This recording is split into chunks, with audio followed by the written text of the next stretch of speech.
And we're there. And we're live. Bam. We got the pick and ban, which you can't see. I've aptly named each team the lads and the boys because we don't. These aren't specific teams, but that's all fine. What kind of sick references are these? Nothing. They're a reference to nothing. So this is Ultimate Bravery. We've got a Zyra with Heal Barrier, Garen with Cleanse Ignite. Nasus has Flash TP, which is very standard. We've got Ignite, Flash, and Katarina.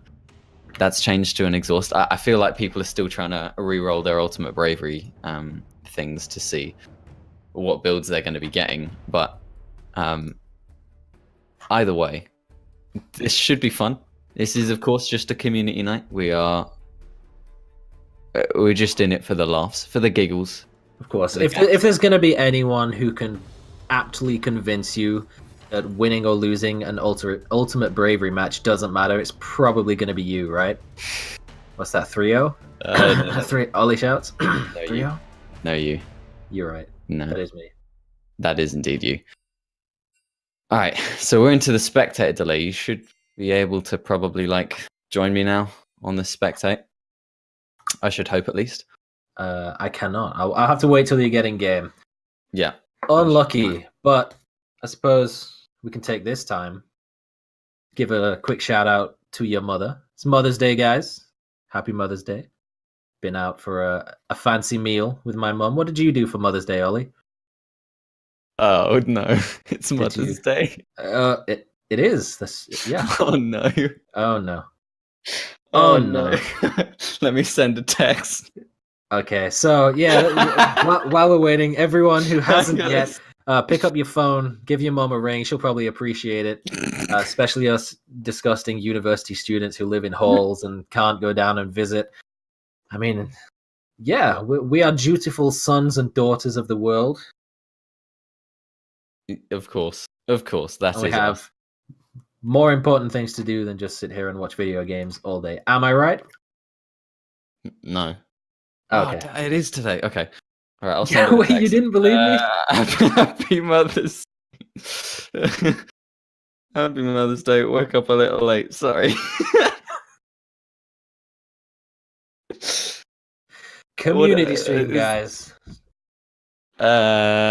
Fiddlesticks. 3 smites on the boys. 3 smites, Ollie. That's Baron written all over that. That is exactly. This is, again, it's a strong patch to have Baron on. There was the nerf to the banner, but again, Ultimate Bravery, they don't get to choose what they build. So maybe that might be interesting to see if someone randomly gets it rolled in. How do I write this text? Okay, so let's see. 5 champions, right? 6 items randomly rolled each. That's 30 potential items slots where they could have a banner of command. Someone do the maths. How likely is it that someone gets it? Because with 3 smites, I don't think they're going to lose a Baron unless somehow Nasus gets 5,000 stacks and just 2 shots the Baron before they can smite it down from 3,000 health. Take Zyra. She is really good at trying to kill the Baron. They could potentially have a rush around 20 minutes on the lads side. Try and get it down all sneaky beaky. Vayne is still pretty good at doing that herself, though, with the percentage health damage. Even if her build isn't too phenomenal, I think AD carries suffer the worst on Ultimate Bravery. If I had to guess. Yeah, maybe the item dependent AD carries. Vayne, one of them. Kog'Maw as well. They're not going to be that fun to play with. I don't know what, like a Ohm Wrecker, something like that. You're not going to be getting too far on that one. But we'll have to see what they've rolled. Yeah, going to be fun to try and throw some analysis down on what builds we're going to see. This is going to be fun. Take everything you've learned over the past few years of playing this game, watching LCS, spectating NUEL streams, playing solo queue, tearing out your own eyelids, that kind of thing. Just take it and throw it out the window because we're going to see some wacky things. Yep. Almost as wacky as lethal tempo on Azir. But hey, I've heard people, advocate for it. So yeah, it's not bad. Maybe. So there is a straw poll again. If you want to join for any of the games that we're playing tonight, I assume there'll probably just be about 3, same as usual. But if you would like to join for tonight's games, go on to the NUEL Discord. There is a straw poll up, which I'm sure will get reposted again. So some of the potential other games that we could see are standard 5v5, but of course no one wants that. We could play some ARAMs, all melee champs, all support champs, or like 4 supports and then 180 carry on each team. Sort of stuff like that. Just something fun. That's just a Daddy's Angels game. That is, yes. Yeah. Wait, that's pretty similar to Plebs as well. Yeah, but Huh. I mean, Galio kind of supports, I guess, if you must, I guess. Precisely. So let's not vote for that one because we watch that every week because our university teams are boring and have no, originality to their drafts. Exactly. So yeah, we'll be looking for some fun game modes. Stuff that's going to be pretty cool. I'm liking the keystones here. There we go. I can spectate now. I see 2 predators. I see 2 dark harvests. We got a grasp, 2 glacial augments, phase rush. This is going to be fun. This is going to be a barrel of laughs, I should hope. I also don't know who's in what lane, so that's something to note. So we're going to have to wait for the game to be about 5 minutes in before we can start commenting on lane matchups. And then we have to wait until about 20 minutes before we can start talking about items. Yeah. Have you got any topics lined up that we can talk about in the meantime? Let's try and theory craft who's going to be the jungler. I would have to go with Fiddlesticks, right? For the boys. Because, I mean, Fiddlesticks is naturally going to be good at that in comparison to the Vayne and the Brand. But then again, he's had to start with boots as opposed to a jungler, and so that might not do too well for him. Is he one of the predators? Yes. Okay. Well, maybe we could theory craft a way that I could start spectating this game because it's not letting me right now. Interesting. Maybe do it through OPGG. That might work. So, looks like it's going to be a lane swap. Poppy and Vayne might go top together. And then we may see Brand solo lane. I don't really know. It's kind of interesting. I can't tell who's in the game. Yeah. Dodgy Sid. There we go. I know that guy. Yeah. Minion dematerializers. We've got 2 for the boys, and we mentioned that Baron is going to be huge for red side. Oh, we've got a disconnect on the Zyra. There's already some high level gameplay. We see Zed versus Katarina in the mid lane. This is too standard for me. Ignite's coming out. Dodgy is just going for those auto attacks. This is brilliant. CS not too strong. Okay, wait, no. What? No one's jungling for red team. They have 3 smites and they've opted for 0 junglers. See, this is the kind of innovation that I think has been missing from the pro scene for a long time. I'm so confused by... Okay, whatever. Who's going to play support? Who's going to play AD? Or are they just going to go double mage? I don't know, but... Glacial Augment Nasus. I mean, come on. How many times did he have to reroll for this? This is dirty. Ew. It's not bad. He's not having a fun time. Solo laning, though. They went for the die first blood. Yeah, Nasus already has a hard time in that lane. And now he's in a 1v2, so even harder. I can only guess that this Zyra will go jungle or top lane with the Nasus. I should imagine. So I'll try and do the lane assignments like that. Have you been able to spectate it? I'm in a loading screen, but it's kind of not doing anything. Okay. So I'll let you go. I'll let you take over. Trip Nariko flashing forwards, looking for the solo kill in the 1v2, but there was the heal to prevent that from happening. Her has the auto attack and picks up the kill. That is a name. Per. The crow, it has the bounces, but throw the clan tag on top of it as well. Per. Okay. So, what I miss? Nasus is 0-2 with no items. Am I seeing this right? I I feel like this Zyra starts... with no items? Oh, okay. So you have to build items in order, as far as I'm aware. But if you start with the boots mastery, you can't actually build boots. Oh, So that might be the case. that might be. Yeah, that's. We see the top lane. They've gone for the gank mid. Katarina trying to run away from this one. She didn't quite have enough move speed. Poppy will die, though. I think it could be an execute. Nope. Damage was tagged onto her. Katarina gets the 1-for-1 trade, but of course, assist gold will be there for the boys. Yeah, looking at the chat, it does.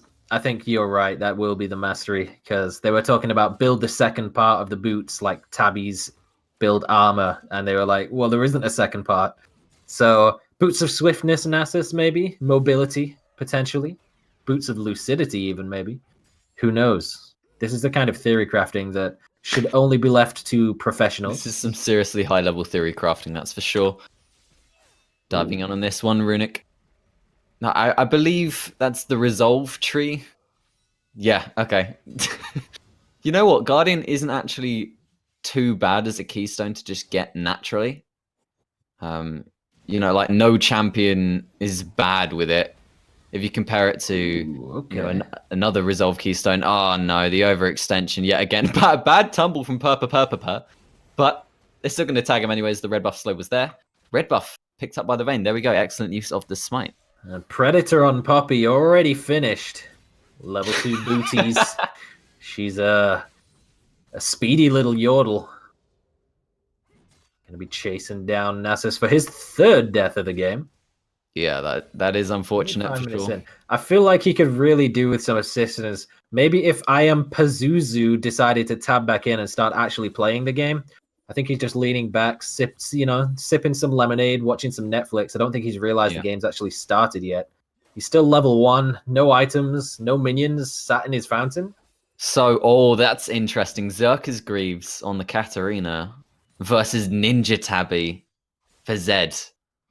Ninja Tabby and a cloth armor. Not bad.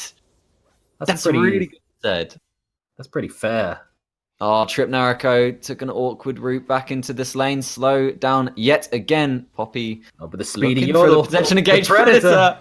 Doesn't get the stun, but that's the 4th death now for Nasus. Really suffering in the 1v2 top. Oh, this is brilliant. I think these teams might be slightly unbalanced. Maybe. But, going in. Had the level 6. Chasing on, but there's going to be the death mark. Exhaust was there for Katarina. They're getting so low, each of them, but just about getting it. The pop was there. Berserker's Greaves not coming in strong. Maybe the Raptor Cloak will do it. Get that armor and that health regen, so next time when she goes in for the engage, she can exhaust Zed and regen enough health that she won't get absolutely demolished by the ultimate. Not to be this time. Turret down in the top lane. The boys are taking over. It's not even 7 minutes into the game. They've got 3,000 gold lead. It's almost like it was 4v5 or something. You said the boys, and I was like, wait, but this is a community night. Where's the York team? I don't... No, they're the boys. Yeah, my bad. Apologies. Trip Nariko might find himself a kill. Oh, looking for the Hex Splash. Style points. On top of the ward, though. Yeah. So it's kind of like, you know when you see a Fiddlesticks ulting over the wall, and you're just like, okay, I guess we just walk this way. So one thing to know about this Vayne, yes, she's fed, but she may not build a very good item. Okay, this is the thing about Ultimate Bravery. She may end up just going full tank or something like that. Maybe even picking up some AP items along the way, which I believe Vayne has no scaling in. The only real part of the kit which I'm looking forward to is to see how many stacks she can get on the Dark Harvest, and see if she'll be able to try and get most of her damage there if the build is really awkward. Okay, but look at Poppy's build though. That's just that's brutal. That's just rude. Another roam to the mid lane. Doesn't get the stun off. Katarina was able to hop away from that one, ulting under the tower. Funky sword bringing the damage through, but Not enough to take out the Katarina. Raptor Cloak giving that armor, helping out against the BF Sword Poppy. Look at Zed's build. Is he going for a Sunfire Cape or a Knight's Vow? What do you think? Place your bets. Ooh, I'm gonna go Sunfire. Hey, remember when people used to play champions like Katarina and just build tank in the top lane like Sunfire Cape? Maybe it's just a throwback to that. Maybe this is payback for all the times that Voyboy carried LCS your front games with page, that. right? What? What? You're kidding, right? No. Oh no! Oh no! Oh no! Uh-oh. Garen's build is like kind of viable. Karina, looking for it, got the reset. Ooh, okay. Good kill for her there. Slow from Drake. You're in trouble. He Get has out red of there. buff. Wait, He's no. got level 6.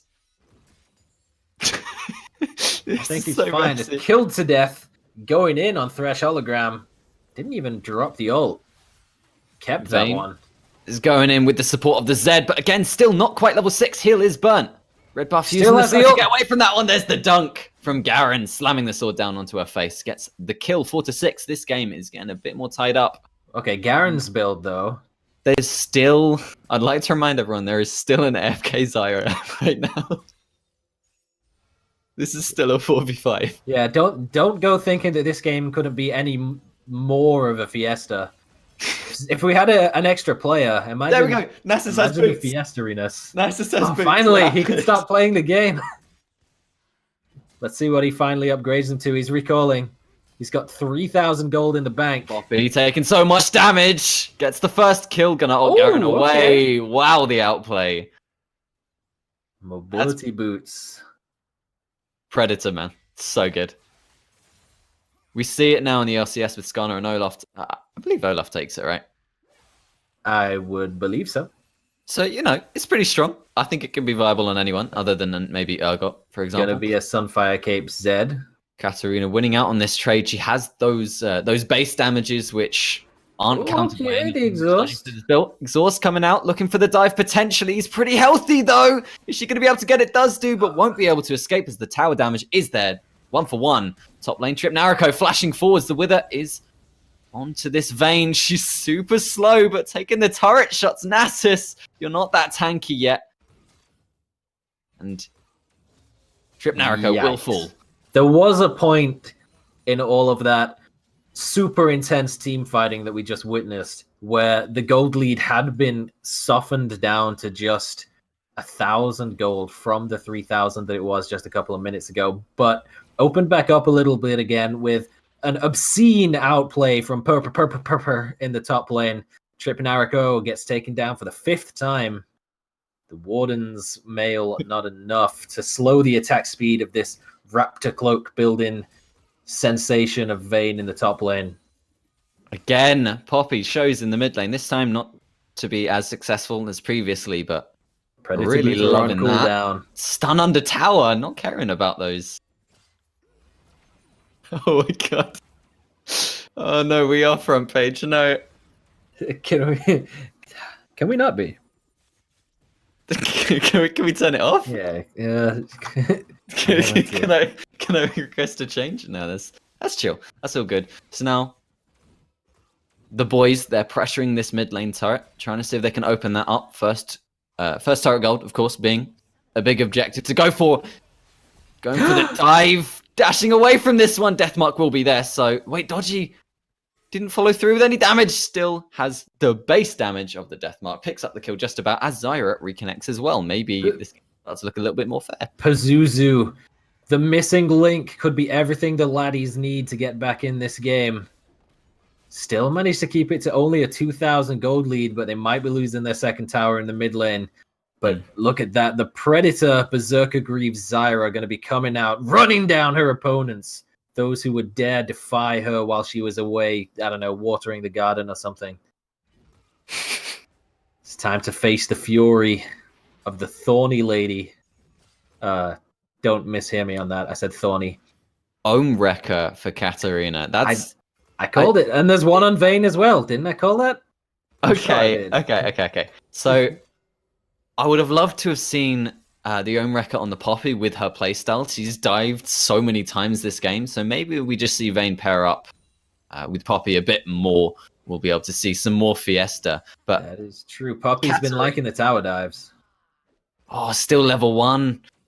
Zyra is juicy right now, just a puddle of gold waiting to get picked on. Level 2 will come quickly, though.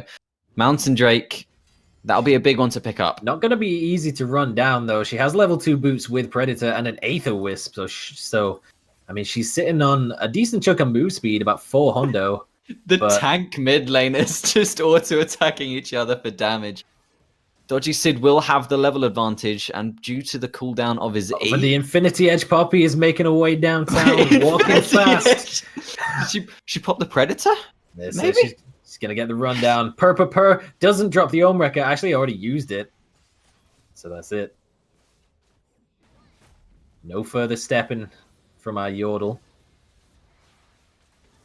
Trip Nariko looking to go in on this. Actually has like kind of standard items, but they went for the dive in the bot lane. Fiddlesticks instantly deleted. Zyra, of course, as we mentioned, is super squishy, so she was a price to pay there.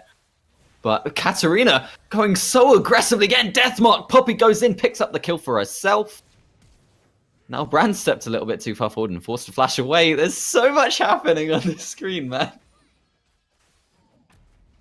Oh, this Interesting that Pazuzu on Zyra would reconnect to the game 15 minutes in and just immediately go for a tower dive, still at level 1. I like the confidence. And look at this, he's chasing them into his own jungle as well, dealing about 4 damage with that the little thorns into the bush. Tanky Vayne, though, not going to get taken down. Has the smite as well, so won't die to Raptors. Very, very efficient use of cooldowns there from Purr. Indeed. Oh no, we see Eye of Ascension has been picked up by Aurelia, so they're going to have the vision superiority by the looks of things. Interesting to see whether she'll go for a red trinket to deny some of that already inferior vision from the boys. Fiddlesticks. I think he's going to rush out the Lord Dominic's card. Super useful to shred through the armor on the opposing team. After all, Nasus has acquired that Randuin's Omen now. Randuin's Omen. Are we going to see a Frozen Heart as well? Ohm Wrecker gives some armor and health as well, I suppose. Aurelia's getting armor. Fiddlesticks is going to be a force to be reckoned with later on into this game. If he managed to randomly roll a crit item, you could see the return of Crittle Sticks, and it's going to be terrifying. I'm really liking how well the lads have been playing this game, considering they were a man down for so long. The gold gap only being 2k, that's nuts. That's huge for them, you know? Poppy's been a bit of a pain in the booty for them, true. but the Infinity Edge going to be coming out, but that's going to be the end of the offensive builds, as it looks like she's going towards a redemption. That's another red buff on Vayne. She has been loving those this game. Wither down onto her. I assume it might have been a Wither max. Oh, the Poppy out onto she 2. attacks Huge. once a year when Nasus gets anywhere close to her. The Randuin's Omen and the Wither Vayne not enjoying herself. Back. Dragon was picked up by the boys, but this fight is Garen going on. dies to the red buff. Double kill now for Purpa. Trying to kite this, but it's not gonna work out for them as Poppy and Vayne do fall in the end. And it's a shutdown as well for this Katarina that appears to be getting an attack speed item now to accompany the Zerka's Greaves. Yeah, the attack speed is there in the build for Katarina, but is not there for Vayne, who actually looks like she has an Infinity Edge as her next item. So, I mean, I feel like I need to that's pretty good. Cite some sources on that one. Take a screenshot of their build, but Katarina just sort of standing around getting slowly wibbled down by Dodgy Sid. Brand is picking up Essence Reaver as his first item by the looks of things, which, like, it's not a bad first item if you're an AD carry. It's a shame he's not an AD carry. Yeah, if that was on Fiddlesticks and then he had the Doomnix Regard, Oh boy, he'd be There's a dangerous. fight in top and bot now by the looks of things. Brand getting chased down by Garen, looking to slam the sword down onto him. Flashing forwards, doesn't need it, gets the kill anyways. In the top lane, Katarina dealing out some damage. Red team seem to be suffering here, but the health bars are so low for blue team. The stopwatch only delayed the inevitable there for Aurelia as the rest of her team just got melted. And red team walk away with a successful 3-0 top side. But then there was a 2-0 bot side. Pazuzu living up to his clan tag name in that one. Had no mana, but decided to stick around in the fight, getting the feed in. Oh, he's getting to build a decent item as well. He drops the please in all chat. Maybe after that they'll have a bit of mercy. I don't know. It's like they just walked up and started just like laughing at a puppy or something that's just sad out in the rain. He's like, please guys, let me in. But not to be. 8 kills now on per this is Vayne. I'll tell you what, Trip Nariko, the scoreline. There was no Nasus around. Yeah. To make the Vayne sad and not be able to attack, so. An interesting ult from Fiddlesticks, looking to just clear out the wave by the looks of things. Garen in an awkward position, probably going to fall to Vayne. Oh! Clutch heal, just about saving her there, Poppy. Going to lock up the Aurelia for a little bit. The steadfast presence, I want to say, is what Poppy's W was? Oh. Yeah, it is. I got it right. I'm amazed. Hex flash over the Hex flash. Katarina looking for the dive. Oh, got interrupted by the condemn by Vayne. This is brilliant. Oh god, the Predator Zyra looking to reposition herself as Dodgy Sid is looking to engage on them. Has the death mark available, but not too tanky himself. Ooh, okay. And the Crow just about picks up the kill for Fiddlesticks. I was about to say Cataroni manages to flash out of that one, but Fiddlesticks doing work. Again, so tanky is able to absorb all of this damage before eventually dropping Vayne. Also looked for the dive onto the Zyra and got that solo kill.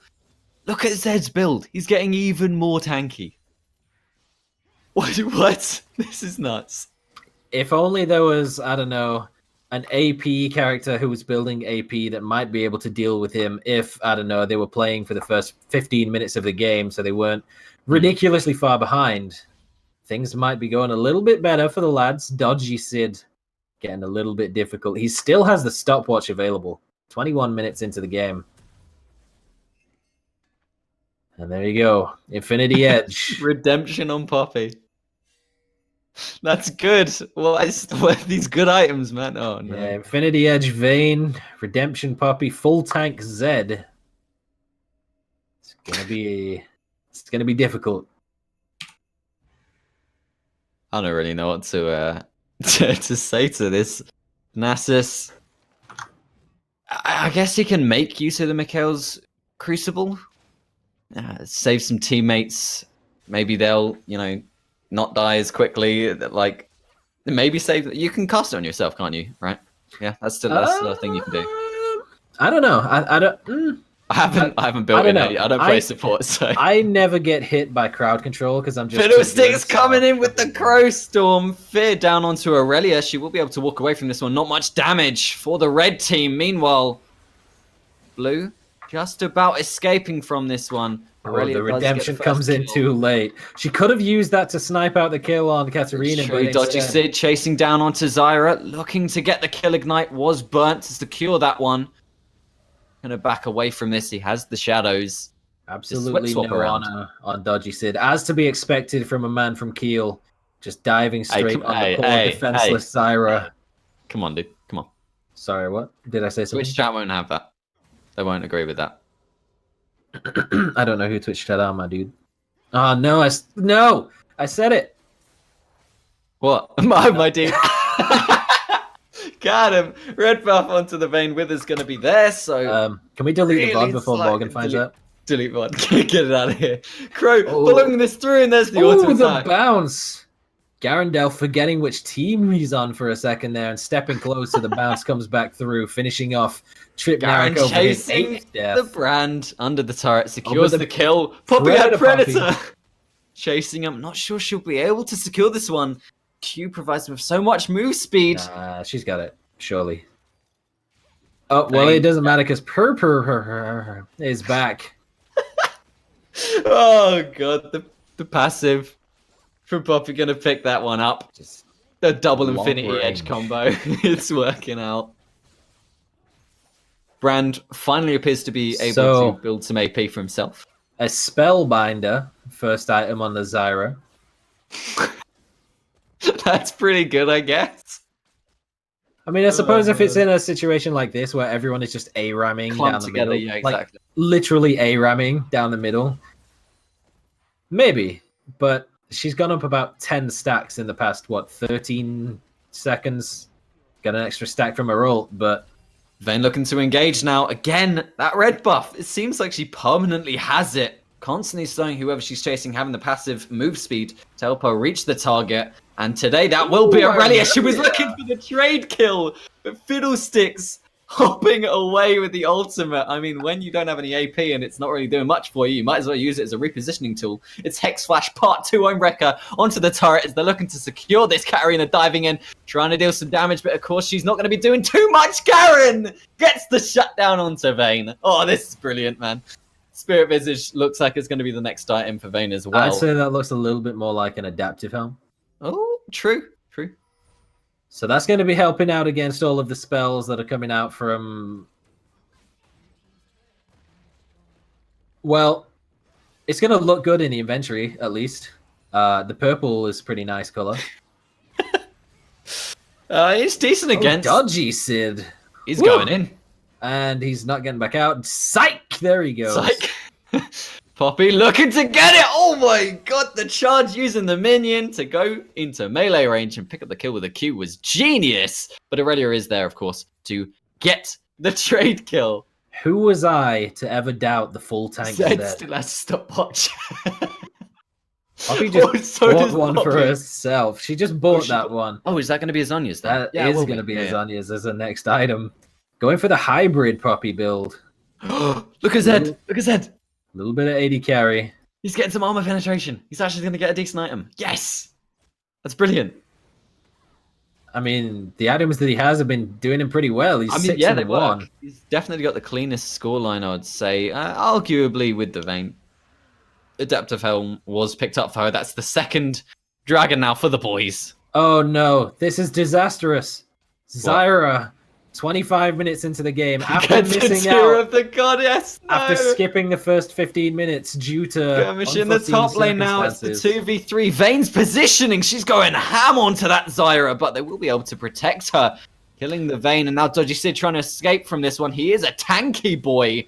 Katarina gonna be there for the shutdown. Poppy using the stopwatch redemption as well. Won't be able to survive that. And now we see 4 men in the top lane for the lads as they're looking to push that tower. Yeah, I like the way that Poppy drops the redemption and then uses stopwatch to avoid her own healing. That was a really masterful play. I'd like to see a replay of that if we can get one in slow motion. But, oh, look at this. Pazuzu landing a bind, doing something useful. Yeah, that's going to be him dead. Oh, look at that. Garen, Brand. again. Garen hates this brand. Brand can't touch this. I I mean, look at Brand's build. Wait, It's Zyra! Oh, okay. Okay.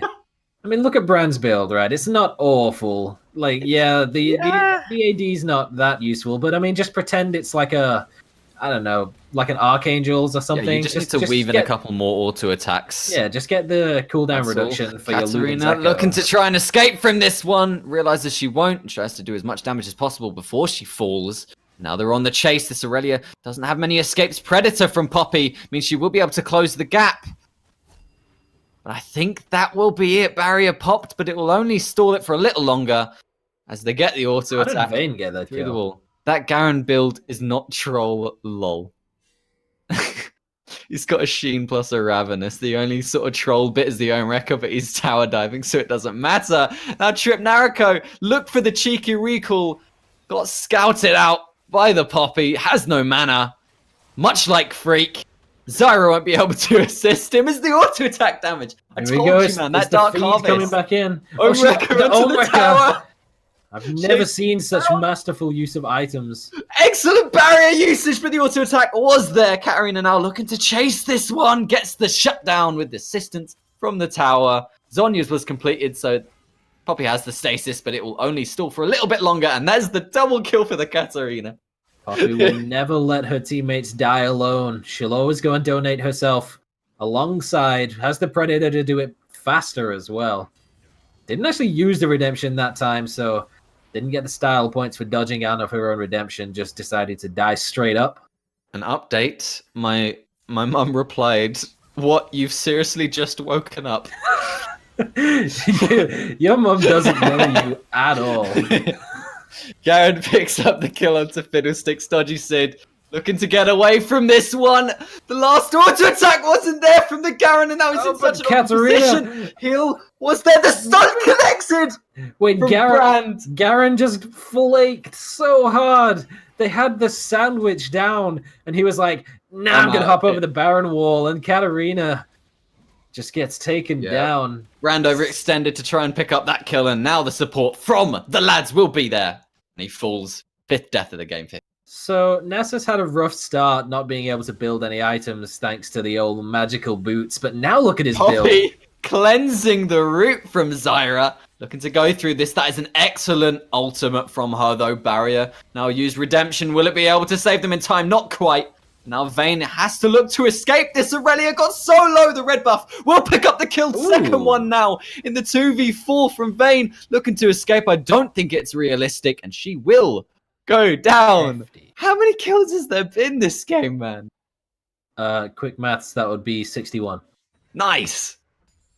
In less than 30 minutes, that's over 2 kills a minute. Me liking. So Nasus, right? He started off magical footwear, no items until what? 15 minutes into the game, he got himself the Mikhails.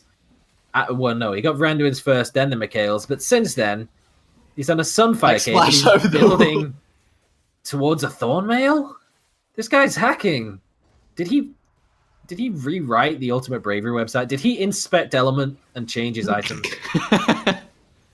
I think that's highly unlikely. I don't know. Trip Narco, she does do comp size, so it could potentially be the case. But Ignite, it's there. There's the stasis again from the Zonyas. Saves Poppy just about as Garen runs away. Ruben would be proud. Poppy is my pappy. Keeping herself alive this time. Getting low, uses the death mark onto the Katarina. She's dropping low, just about survives. Fiddlesticks jumps in with his ultimate, but he's too squishy and instantly gets deleted. Poppy follows. Double kill now for this Zyra. Vayne overextending a little bit too far forwards will fall. And there's no casualties for the lads as they're pushing up the mid lane. Zyra, right? She's built herself the Mana Moon. Okay. And now she's building another tier? What is this? That would be phenomenal. Imagine if she was in the game from the start. That ace would have come 20 minutes earlier and we would have been on to the second game. We could have seen some more funky builds. Second in him is now picked up for the lads. What a turnaround. This was like if you look at the gold graph after this game, I bet you could convince a lot of people that you were watching the plebs. Hey, they're the best team. Nats Division 2. We made it, boys. There we go. Poppy will fall down. This should be a simple cleanup, I believe, unless Vayne is able to turn this around. First auto attack comes out onto Garandolph and gets the kill. Knockup is there from Zyra, though. Root connects as well, so stalling the chase from them. They're really low. They need to back away from this one. They don't have any Ocean Drakes for the regen. Only Garen is healing up due to his passive, and he's looking to go back in again. Ultimate used another from this Vayne stun was phenomenal from the Aurelia, stalling that out a little bit as they get a kill onto Zed. One gets traded across, and I don't imagine Garen will be able to escape this one. Has a lot of move speed, but Vayne, she's got Cloud Drake, she's got the tumble, she's got a passive. First auto attack down onto him. He was regenning from his passive, looking for it now. Nasus is there for the support with the flash condemn. don't think she'll be able to escape this one. Predator from the Zyra just about surviving the 2 auto attacks. So unfortunate for Vayne, my word. Per. They tried, that's for sure. 2-0 at Portal was picked up by Vayne, so that will help with the defense, but of course you can't place that whilst you're dead for another 30 seconds. Fairly unfortunate that of all of the people to build a banner of command, it was on the team with no smites, so we won't see any Bannon minions coming out in this game. Actually, not seen that much use out of the triple smites. They got a couple of dragons, sure, but it was mainly red buffs. Yeah. Stupid, selfish Vayne. 17 kills, but gonna lose the game by the looks of things, as they have one Nexus Tower left available. Baron was started. Zyra. Go for this. Zyra landed the CC onto 3 targets. Katarina looks for the follow-up damage. Fiddlesticks trying to back away, but Aurelia is there to guarantee that kill. Poppy only knocks away the Nasus, and again the Zyra route was huge onto multiple targets. They should be able to chase this stone down. The base for Red Team is getting demolished by the minions. Vayne cannot handle it all by herself, even with those 17 kills. And it looks like it's going to be a victory for the lads. Trip Nariko seems to have forgotten what dying is. What was it? In the first 10 minutes, 8 deaths, and since then, only 1. Been picking up kills left, right, and center. This build just too much for the Infinity Edges of the boys to deal with. Correct me if I'm wrong, will be taken down. But I believe it was an Xpeke quote that this Nasus is too tanky. Was that Xpeke? Was it like Froggen or I forget? But either way, okay, you had half of it right. It was Xpeke, but it was not Nasus. Well, it was it was a Nidalee. Come on. Yeah. But my point being, it's too tanky. Starts with an N. I'll let you have it. I would have also accepted Nunu. Katarina, she's going for it. Not quite. But it doesn't matter, because as this third inhib is about to fall in this bottom lane... Fiddlesticks is ahead of his time. He saw the Banner of Command coming. He's got the Doomnix Regard. He's got the pickaxe. He's dealing with it really well. Imagine if he'd gone for a stupid AP build. He'd be struggling, but... Garen 1v2. My god, Deathmark. Eventually coming out from the set. They can't deal with these minions, man. The Zarok portal's helping, but half health now on the Nexus. There is the third inhib that I talked about falling. I don't think they can even deal with the minions, if I'm honest. Red team might just lose even if the blue team do nothing. Brand had a bad start with his item build, but since then it's been looking pretty good. But he's just not been able to deal with the Garen just running him down under his turrets constantly over and over again. The Leandry's Torment building up that bonus damage when he's in combat, so his ult just does extra bits, and the Warmogs will be the nail in the coffin. Warmogs, let me see. I don't know. No, doesn't want to let me click on him. Yeah, no. because he's dead. Yeah, that's fair. That is understandable. All right, there we go. Have a nice day.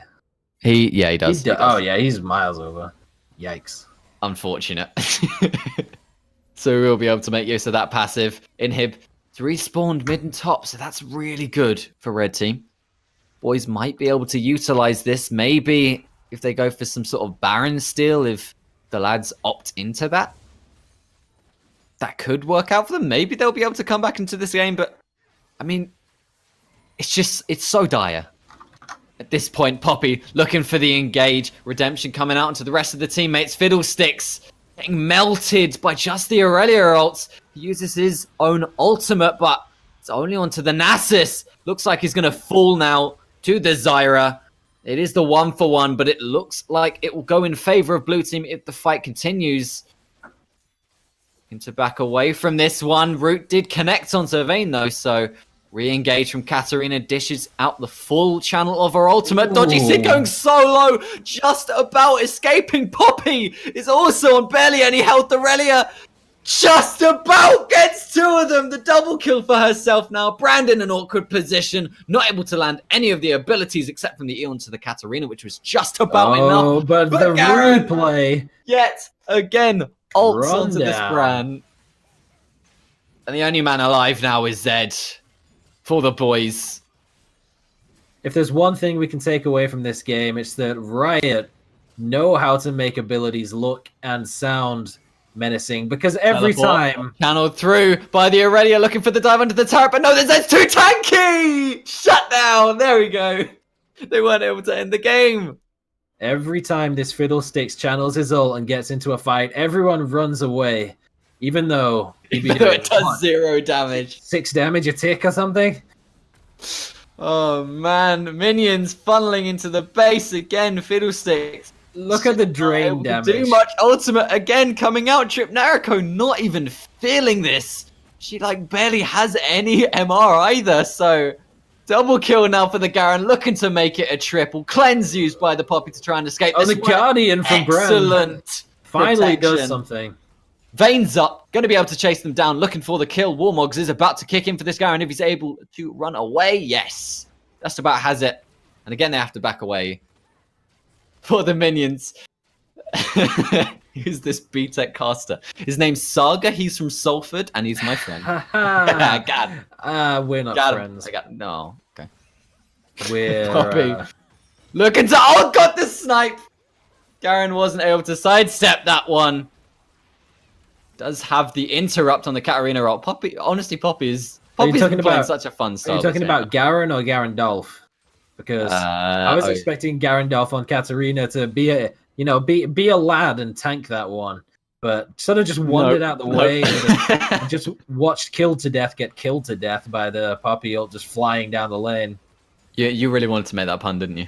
I literally just read his name. Really? I highly doubt. I'm sure you've been waiting the entire game for that. Surely. What? Waiting the entire game for the Garen with Warmogs to finally die. Have to jump at the opportunity. This Baron's still up. Like, lads know they can't go for it because they don't have any smites, and it's basically guaranteed to be stolen. But they're just not able to end this, even with 3 inhibs down. They need to, I don't know, maybe like send 2 people to the Baron after they've secured all 3 inhibs, sort of like zone them from being able to steal the Baron away or something. I don't know, it's not really working. Karina looking for the back door though. Go for the auto attacks. She has the attack speed there. Dodgy Sid won't be able to stop it, and there it is. We were talking about the win condition. As it turns out, it's the sneaky peeky backdoor from the Katarina. Disgusting from the lads. They are able to claw it back from the 4v5, man. I want to see 9 reports on that guy. Come on. This is not Season 3 CLG. You can't just do that. There's only a Zed there. He doesn't have any crowd control. He can't do anything. He just watches as his Nexus explodes and the lads fall. The boys take home game number 1. 40 minutes, 39 seconds. We have a look at the damage graph. At the top, we have Garen at about 39k. We've got Vayne at about 40k. And Zed on 37, which I wouldn't have expected considering Zed was so tanky. But then again, he was able to last in these fights for so long, just constantly spam E. So I get it. I get it. Who's your MVP? Pick one. Go on. I'm going to say the only possible choice for MVP, right, has to be I Am Pazuzu. Because if you think about it, the 15 minutes where he was decided that he had better things to do than to play this game, his team was getting absolutely trashed. But as soon as he shows back up, they start crawling back. And the longer he's in the game, the higher their advantage gets until eventually they end the game. So maybe it's just that X factor of having Pazuzu around. Maybe he's just like the captain of the team, the star player. But he seemed to just untilt everyone, particularly Trip Nariko, who'd been having a pretty tough time up until that point. Oh no, I just went on the Twitch front page for like the second thing. Oh no. Oh god. We're getting a talk show. We're ahead of the Rocket League Championship Series. Amazing. I deserve it. Let's be honest. Of course. Let's be honest. Absolutely. All right, I need to hit them with a no you react. No you. All right. Beautiful. Phenomenal. So now I don't know. I think they're gonna remake another game. Have we got votes on which game we're going to be making? No idea. Let me see. Results. Let's see. So all supports is at the top of the poll list. Is there a new poll? I don't know. I'm just looking at the one yeah, that there was is. posted. Yeah, that must be a new one then. Okay, all supports looks like it will be the next game mode then, which should be interesting. I'm not sure if that means you have to build like a support, or if you just have to pick. I think just generally just support champions. Otherwise, we'll be playing all night because both teams will have a Soraka and just nothing will ever happen. Oh god. I think I got an invite. No, that was just a message. Aren't you proud of me? Was that from Dodgy Sid or? I don't know. If it was from Dodgy Sid, just delete it and pretend you didn't see it. All right. So while we're waiting on some info on the next game, let me just take a quick look through my emails. Let's see, 35% off. Yeah. Gains from grains. Oh yeah, I'll have Gains to look from at that grain- one later. okay. Oh, look, Are you a this gym one lad? here. Ollie, there's one for you here. It says, "Forgot Mother's Day. We've got your back." Should we click on that? See where this takes us? Oh, look, good. they sell gifts and gadgets. Wow, I'll drop you a link to that later on. Keep you in the loop. Don't worry. I don't leave my fellows stranded. So, guys, if there's anyone in the chat who is like Ollie, a bit of a numbnuts and forgot to do anything for Mother's Day, this is the time. Drop a text, give her a phone call. Yeah. Appreciate your mothers, boys. I could call her on the front page of Twitch. No, I'm good. I'm Gucci. I think I'll avoid that.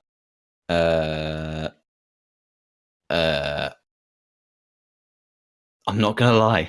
I'm being messaged by someone. They're like, "Aren't you proud of me for being on League? It's been 2 years." I don't know who they are. I don't know who they are. That would explain why. I've been messaged by someone who's changed their league name to be similar to mine, and I feel like undermined. I'm just gonna say who this, by the way, Lamel. She's gonna leave it.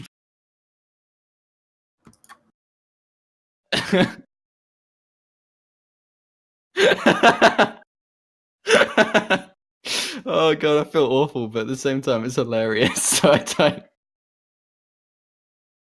Drop them a link to the stream. Get them involved in the fun. Tell them to vote on which game mode we're playing next.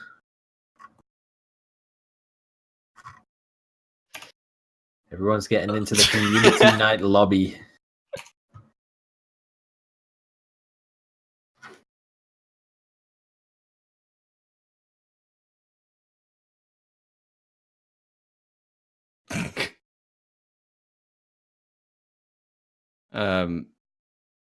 I'm just waiting on my man Regards to send me a ETA on new lobby, my man.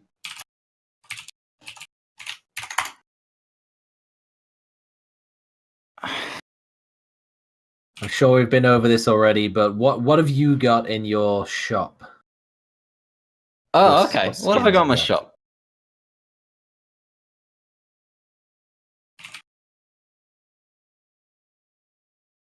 I have Heartseeker Lucian. Okay. Frosted Ezreal. Gravelord Azir, which I really like. Is that Galio? SKT1 Echo, which is juicy, and then of course Soul Stealer Vladimir.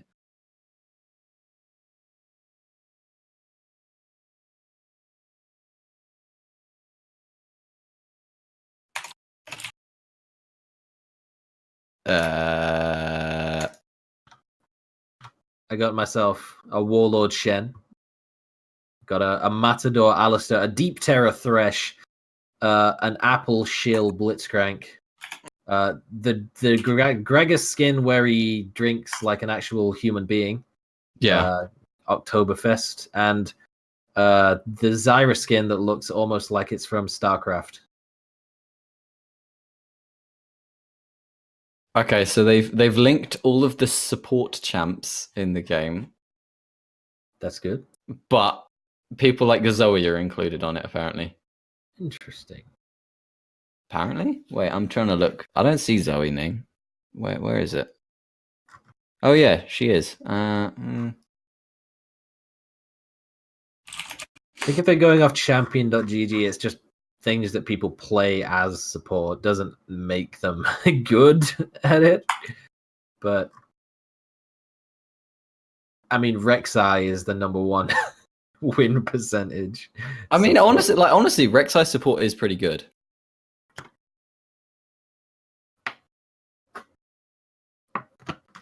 What is this stream? What are you even doing, Lamel? Oh god, no. Nothing currently. We're just waiting for a lobby to be made, and then by the looks of things, it will be it'll probably be 5 supports on each team. Probably. Absolutely hyped to see it. I mean, when you've got this list considering things like Vel'Koz and Trundle as supports, it's basically just going to be meta team comps, but with like weird AD carries. Maybe a Teemo, a Misfortune. Might even see the return of the Critical Sticks. Saw him a little bit last game. Didn't do too well. Maybe it's time. Round number 2.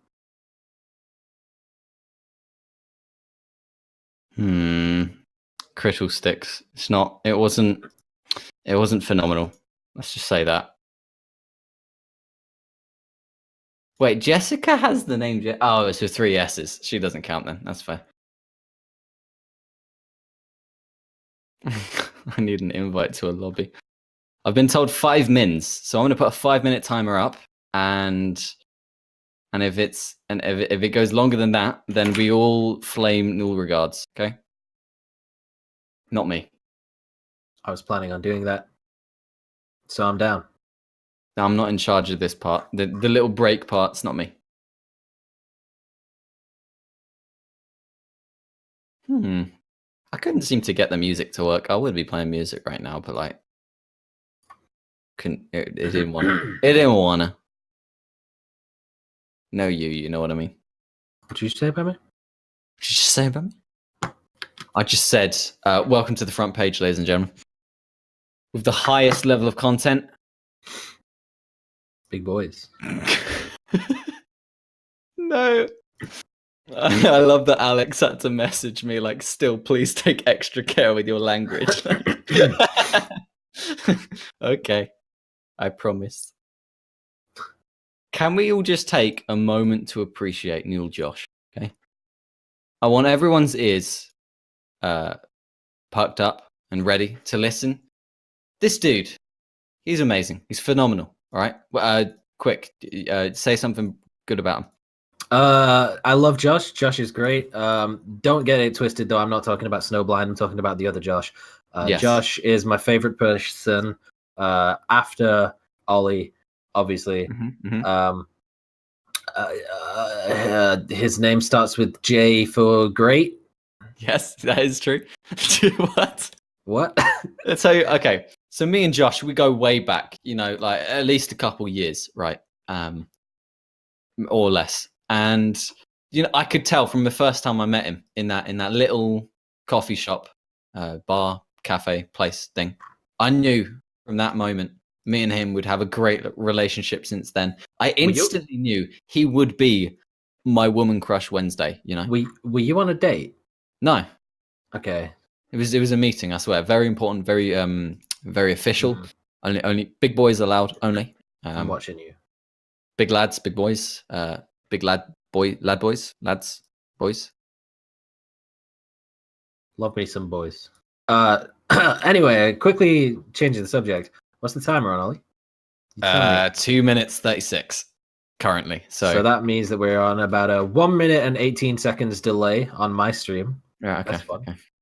So I can turn that on and have a conversation with you in the past. So you know that thing when like you're talking to someone or you're in an argument and then you don't know what to say, but you get in the shower later on and you're like, I should have said that. Well, now I can do that. I just ignore you for a minute and a half, listen to you again, and then there you go. Perfect response every time. What? Give me a minute and a half to think about it. I'll get back to you.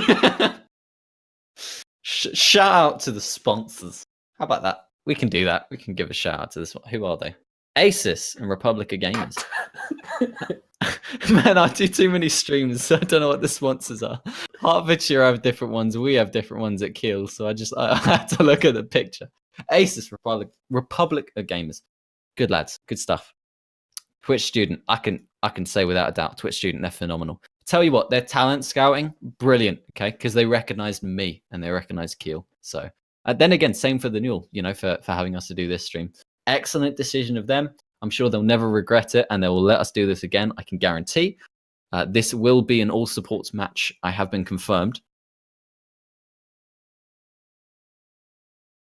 I feel like we knew that a little bit ago, but I just got it there's a lot of people posting Ultimate Bravery thingy-jigs. I think in the disco. So is that like a separate game? What's happening? By the look, I mean, there's a lot of people right now. Like okay. Just go on the community night channel and tell me that Corky rolled a random build. He rolled a random build. Wait, really? He got lethal tempo with. That's so good. Infinity Edge, Black Cleaver, Gwinsu's GLP, the and Sona one Force. is phenomenal as well, man. Oh, okay. Oh, they already started the lobby. Oh. Well. I see there's several games going on at once. Genius. Okay. Right. I just need to spectate Trip Nariko. There we go. So I have to wait so I can spectate off you, right? Probably, yeah. All right, there we go. Hey, look, the timer. It literally just ran out as we transferred it over. There we go. Well, geez, would you look at that? It's almost like we have some sort of production value, but seriously, guys, we're just completely winging this. Like, I literally got home. I was out for curry with my mum, my grandma, my sister, my niece, my other niece who is not actually born yet, but that's unrelated. I get back in and Ollie's like, dude, where you at? And I'm like, oh. I didn't even have time to like pour myself a glass of water. I have like a half empty one that I had from work this morning, which is warm and gross, but it'll have to do because we've got a game to get involved in about 3 or 4 minutes time when Ollie takes you through the champ select, because I can't see it. I'll let it wait for you to show up on screen because there is the minute delay, isn't there? Oh yeah, that thing we were talking about before. Yeah. So, okay. I thought it was Ultimate Bravery for a second. I was going to go, wow, everyone got a load of support champions. That's interesting. All right, there we go. I can see it. Yeah. Okay. Predict who's in what lane. I think it's pretty obvious, but I see Smite on Tom Kench and Nautilus. So they're the junglers. Yeah, that's true. AD carry Lulu, AD carry Thresh. Hey, we've been seeing some of that. AD carry Thresh. I like it. I like it a lot. Yeah, it's good. I really hope Lux isn't support. So Lux probably will be support. Karma will likely be top with Spellbook if she's taken against a Tom Kench. Yeah. Zillion mid, probably against Morgana by the looks of things. That's like seriously favored for the Morgana. Gross. Does that mean it is going to be Lux support? I mean, exhaust kind of tells it. I would have to say. But I mean that could also be mid. But still, either way, vomit, Lux support. Please don't put anyone through that ever, if you can help it. But again, lads versus boys, game number 2. Boys were unsuccessful in their attempt at taking down the lads in game 1. This time, teams have been wiggled around. Trip Nariko becomes a traitor. She's playing for the other side. Playing for the other side, what? Yeah, she was on lads last team. Oh, right, yeah. Switch traitor. She's on the boys. We'll never forgive her. Yeah, selling out for... Well, I can't even say for wins because they lost, but just selling out. Maybe she prefers the red side so she can aim those dark bindings down and to the left instead of up and to the right. Something like that. What is it that, like, normies that use locked camera say? Is it they always prefer blue side or something like that? Yeah, because I if you wouldn't know use because I don't if got you my use a camera. locked camera, you're probably the kind of person who still has the UI overlay thing at the bottom, so it's like solid and it cuts out about a third of your screen, and you haven't changed the interface size. So if you're playing on red side, you can't see anything below you, so you can't hit anything, right? Because for some reason you don't understand what game settings are, maybe, and you can't like change things around to suit a personal preference. So you sort of just stick with the defaults and hope things work out in your favor. Exactly. I'm in game. You're in game. I'm in game. I'm getting there. That's what I'm talking about, baby. Let's make sure that the sound is all on. That's good. Bought my I'm happy tickets about to that. the game train. So I'll make my prediction. So that goes there, that's there, and that's there. Is it Unsealed Spellbook? It is No, it's not. It's airy. Interesting. Mm, Wait, Pepe Frog's curious. playing. Wait, Wait, what? Pepe Frog's the Tam Kench. Oh no. It's over. Oh, that's gonna be brilliant. Hello, Reddit. You thought you were gonna win top lane? Wow. Oh, he drops a no you as well. There's no Oh, coming no. back from it. They go for the invade, but they're scooted out. It was indeed scouted. They're going to be able to place the vision, guarantee that they gain nothing from this. I would like to have seen Karma going over to place a ward on the blue side right now. Nautilus just slowly waddles up about 30 seconds after the rest of his team.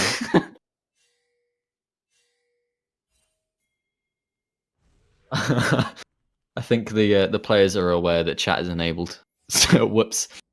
So as Moobot said, if your Twitch Prime this month hasn't found a home, give it to us. Appreciate you. Brought to you by Twitch Prime. Define us. Be careful what you say, because they might never let you do it again if you choose wrong. The NUEL at twitch.tv/the NUEL. Brought to you by the NUEL. Definitely don't subscribe to Twitch And esports. Asus Republic of Gamers. No one should ever do that. No, you. Then you'll be giving Ollie money and paying people for this. Red buff start for both junglers by the looks of things. Seems decently standard. I don't think either of these junglers are massively dependent on the blue buff, so I'm okay with that. Again, we never saw the invade vision by the boys, so they won't be fully aware of where the jungler is starting, even though they could have had that opportunity. The spot lane, I was completely incorrect. It will indeed be Morgana support. Ooh, okay. Trippy gonna get taken down a little bit there. You're Able right. to escape, though, without flash. I think they listened. They put the Lux in the mid lane. Thank you for that. That saves me a lot of heartache. Thinking back to the good old days when I used to play with, bad players. Do you know what? Morgana mid, it reminds me... Oh, trade in the mid lane, getting super low exhaust, being burnt by the Lux. Reminds me of a certain tournament that's coming up this weekend that you guys should definitely check out, because we're going to be casting that. Never heard of it. Pazuzu not missing a stun. Ship Nariko already forced a barrier, and the exhaust forced out in the mid lane from Luke's. One of Boys, getting the worst of it. disadvantages, of course, about going AD carry. Thresh, his range is so low. Tarek can land stuns like it's no issue, which is why I wanted to see Morgana. I don't know why she's bot lane, considering she has barrier. I would have loved to have seen that.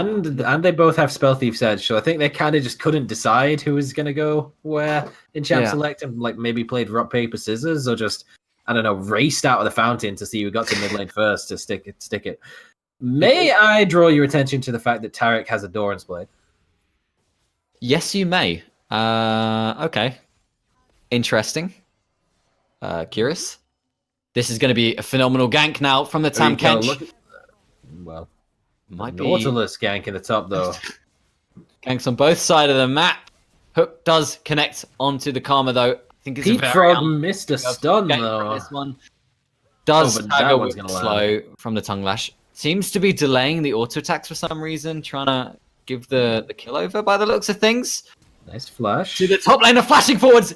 He gets the consume. The Devour was there. Wait, it did no damage. The Doran's Blade. No. Trip Nariko punished for switching sides.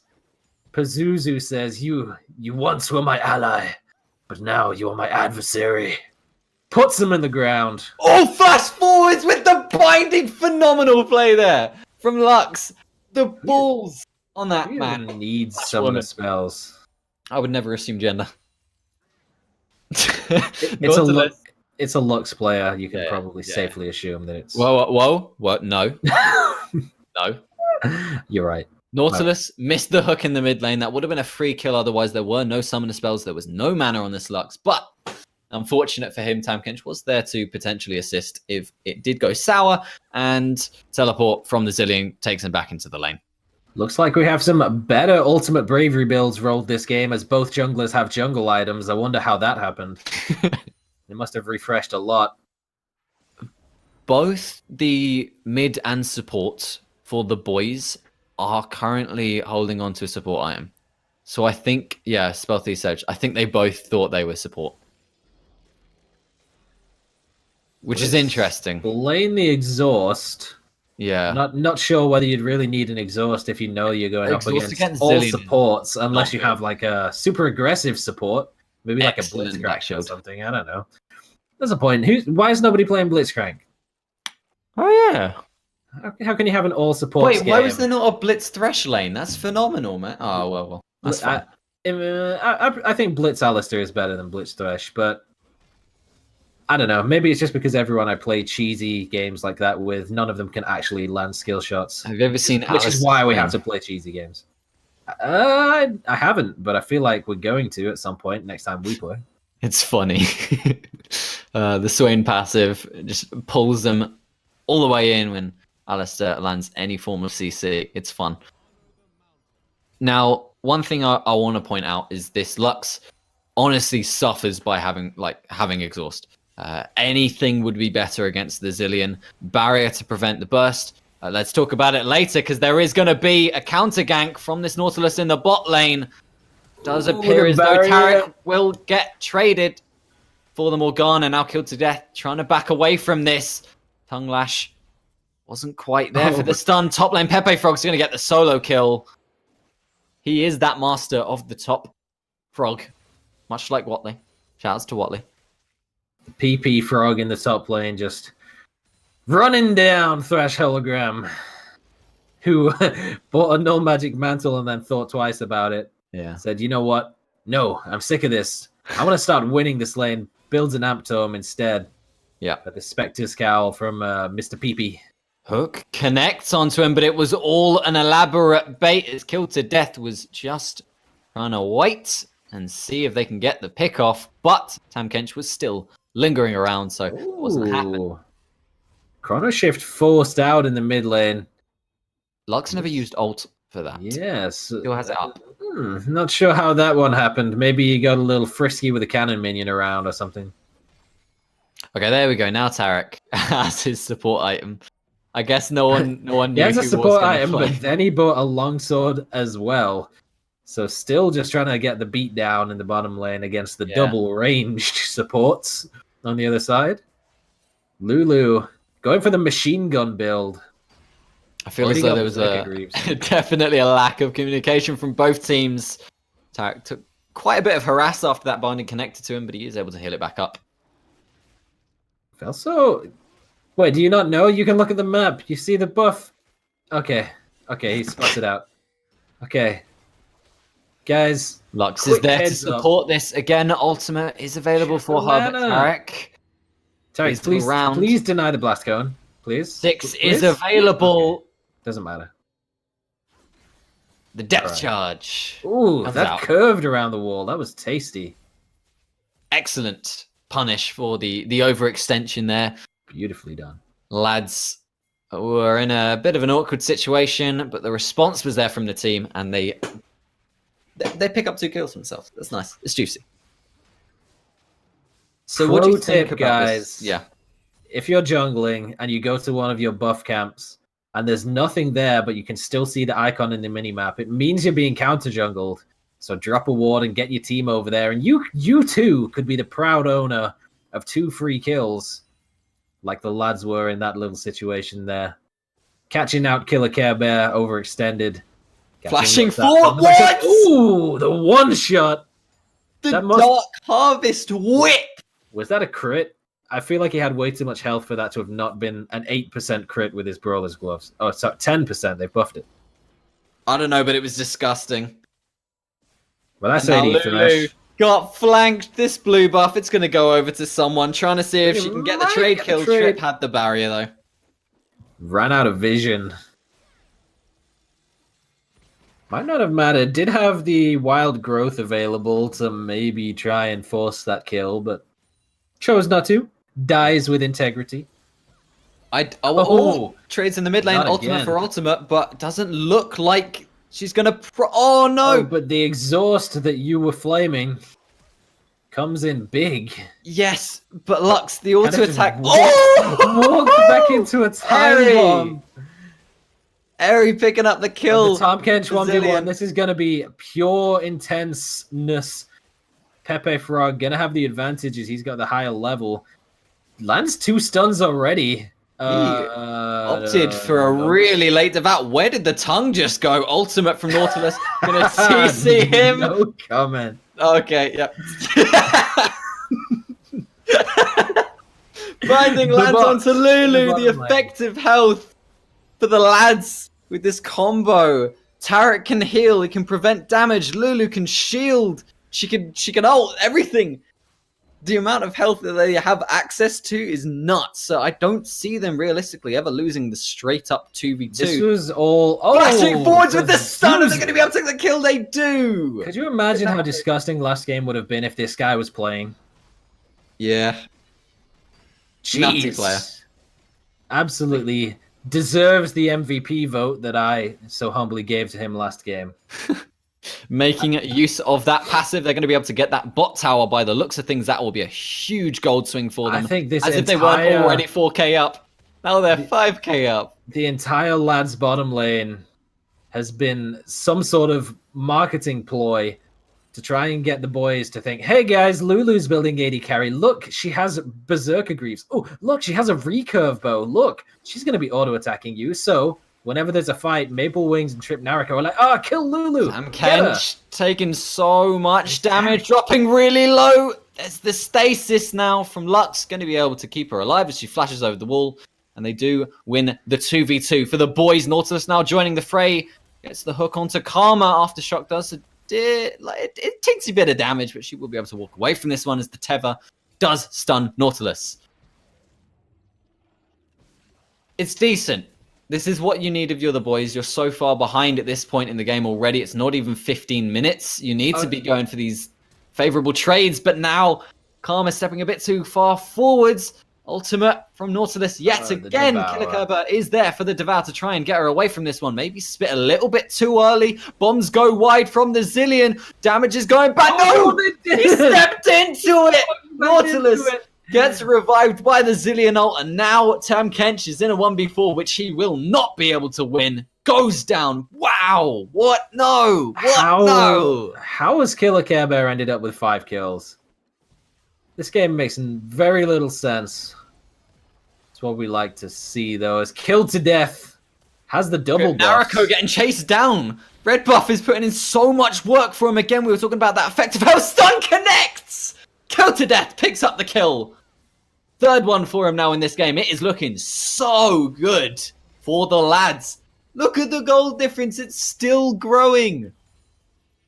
Looking like a blue side, 100% win rate. So maybe that answers the question you had before. Oh, that one curved around the wall as well. Beautiful. Is she going to be able to get out of there flashing? No, there was a lantern. There was a lantern. No. No. There was a lantern and there was a wall. Could have gone for one or the other. Decides to go for neither, and it sort of just dies. Oh, man. Double bombs. Really good. Lulu looking to get that Blade of the Ruined King finished. Tarek looking to get the Trinity Force finished. Pepe Frog shoved in that bot side, looking to steal away the blue buff now. Infernal Drake is on the map if they so wish to go for it. Rift Herald is available as well, whilst they're on this top side. anything is probably free to them at this point. I don't realistically see a smite still coming through. There's no easy way for Tahm Kench to just hop over the wall, and even then he's a level down. So maybe a Lux steal could happen, but outside of that, I think if you're the lads, you should just go for these objectives. Especially Infernal, because Infernal's a big boy. Gonna in ultimate charge. Yeah, Lux. She's just the Black Shield does nothing. Way too much damage coming through. Just immediately flashing pops through forwards, tags the slow onto Trip Nariko. She will fall. Uses the shackles, but doesn't really matter. The lantern! The lantern! Oh no!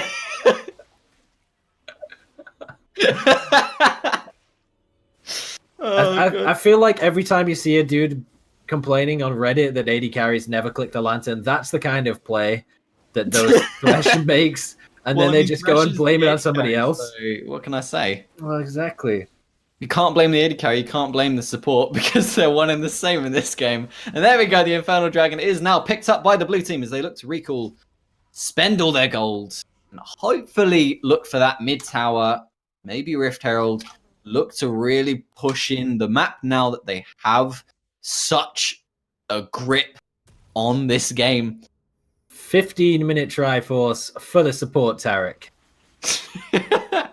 Blade of the Ruined King plus another recurve bow on the AD carry Lulu. Oh, those auto attacks! They shred so much. Wait, press the attack exhaust. God.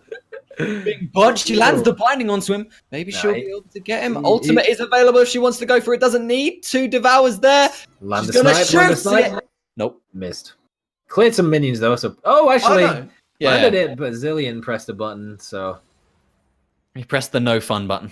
Much like Echo, but for the entire team. I mean, I feel like you can't really say Zillion is a no fun button when there's 2 Tahm Kenches. You cannot kill the Zillion. There's 2 Tahm Kenches in the game. ADC 1v1 in the bot lane. He got the lucky crits, man. The minion damage was there as well as the double bombs connect yet again onto this Karma. Wow. Bit of a throwback as Lulu loses vision as Thresh walks into the bush and he's not able to finish off the kill. That must be frustrating. Coming from behind with the Abyssal Voyage. Pepe Frog looking to spit out the Taric. He just instantly gets eaten by the other Tahm Kench. They're licking each other. 4 stacks. I feel like Cho'Gath has a perfect voice line for this. Down.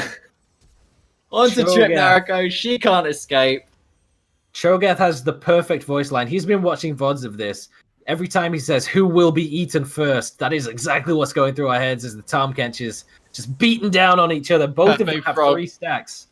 Comes down into the bot lane. There is no way that Thresh will be able to win this one. I mean, okay.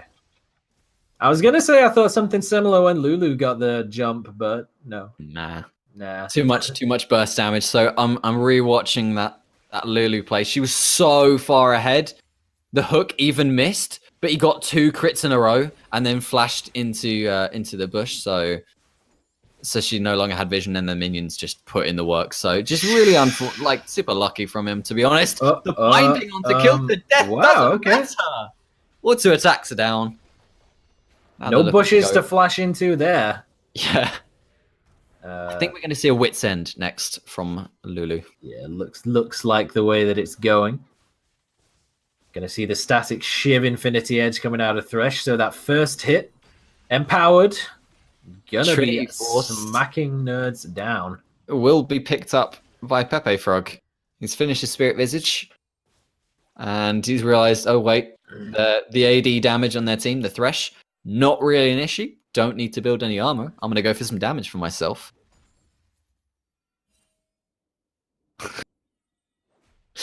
Oh, man.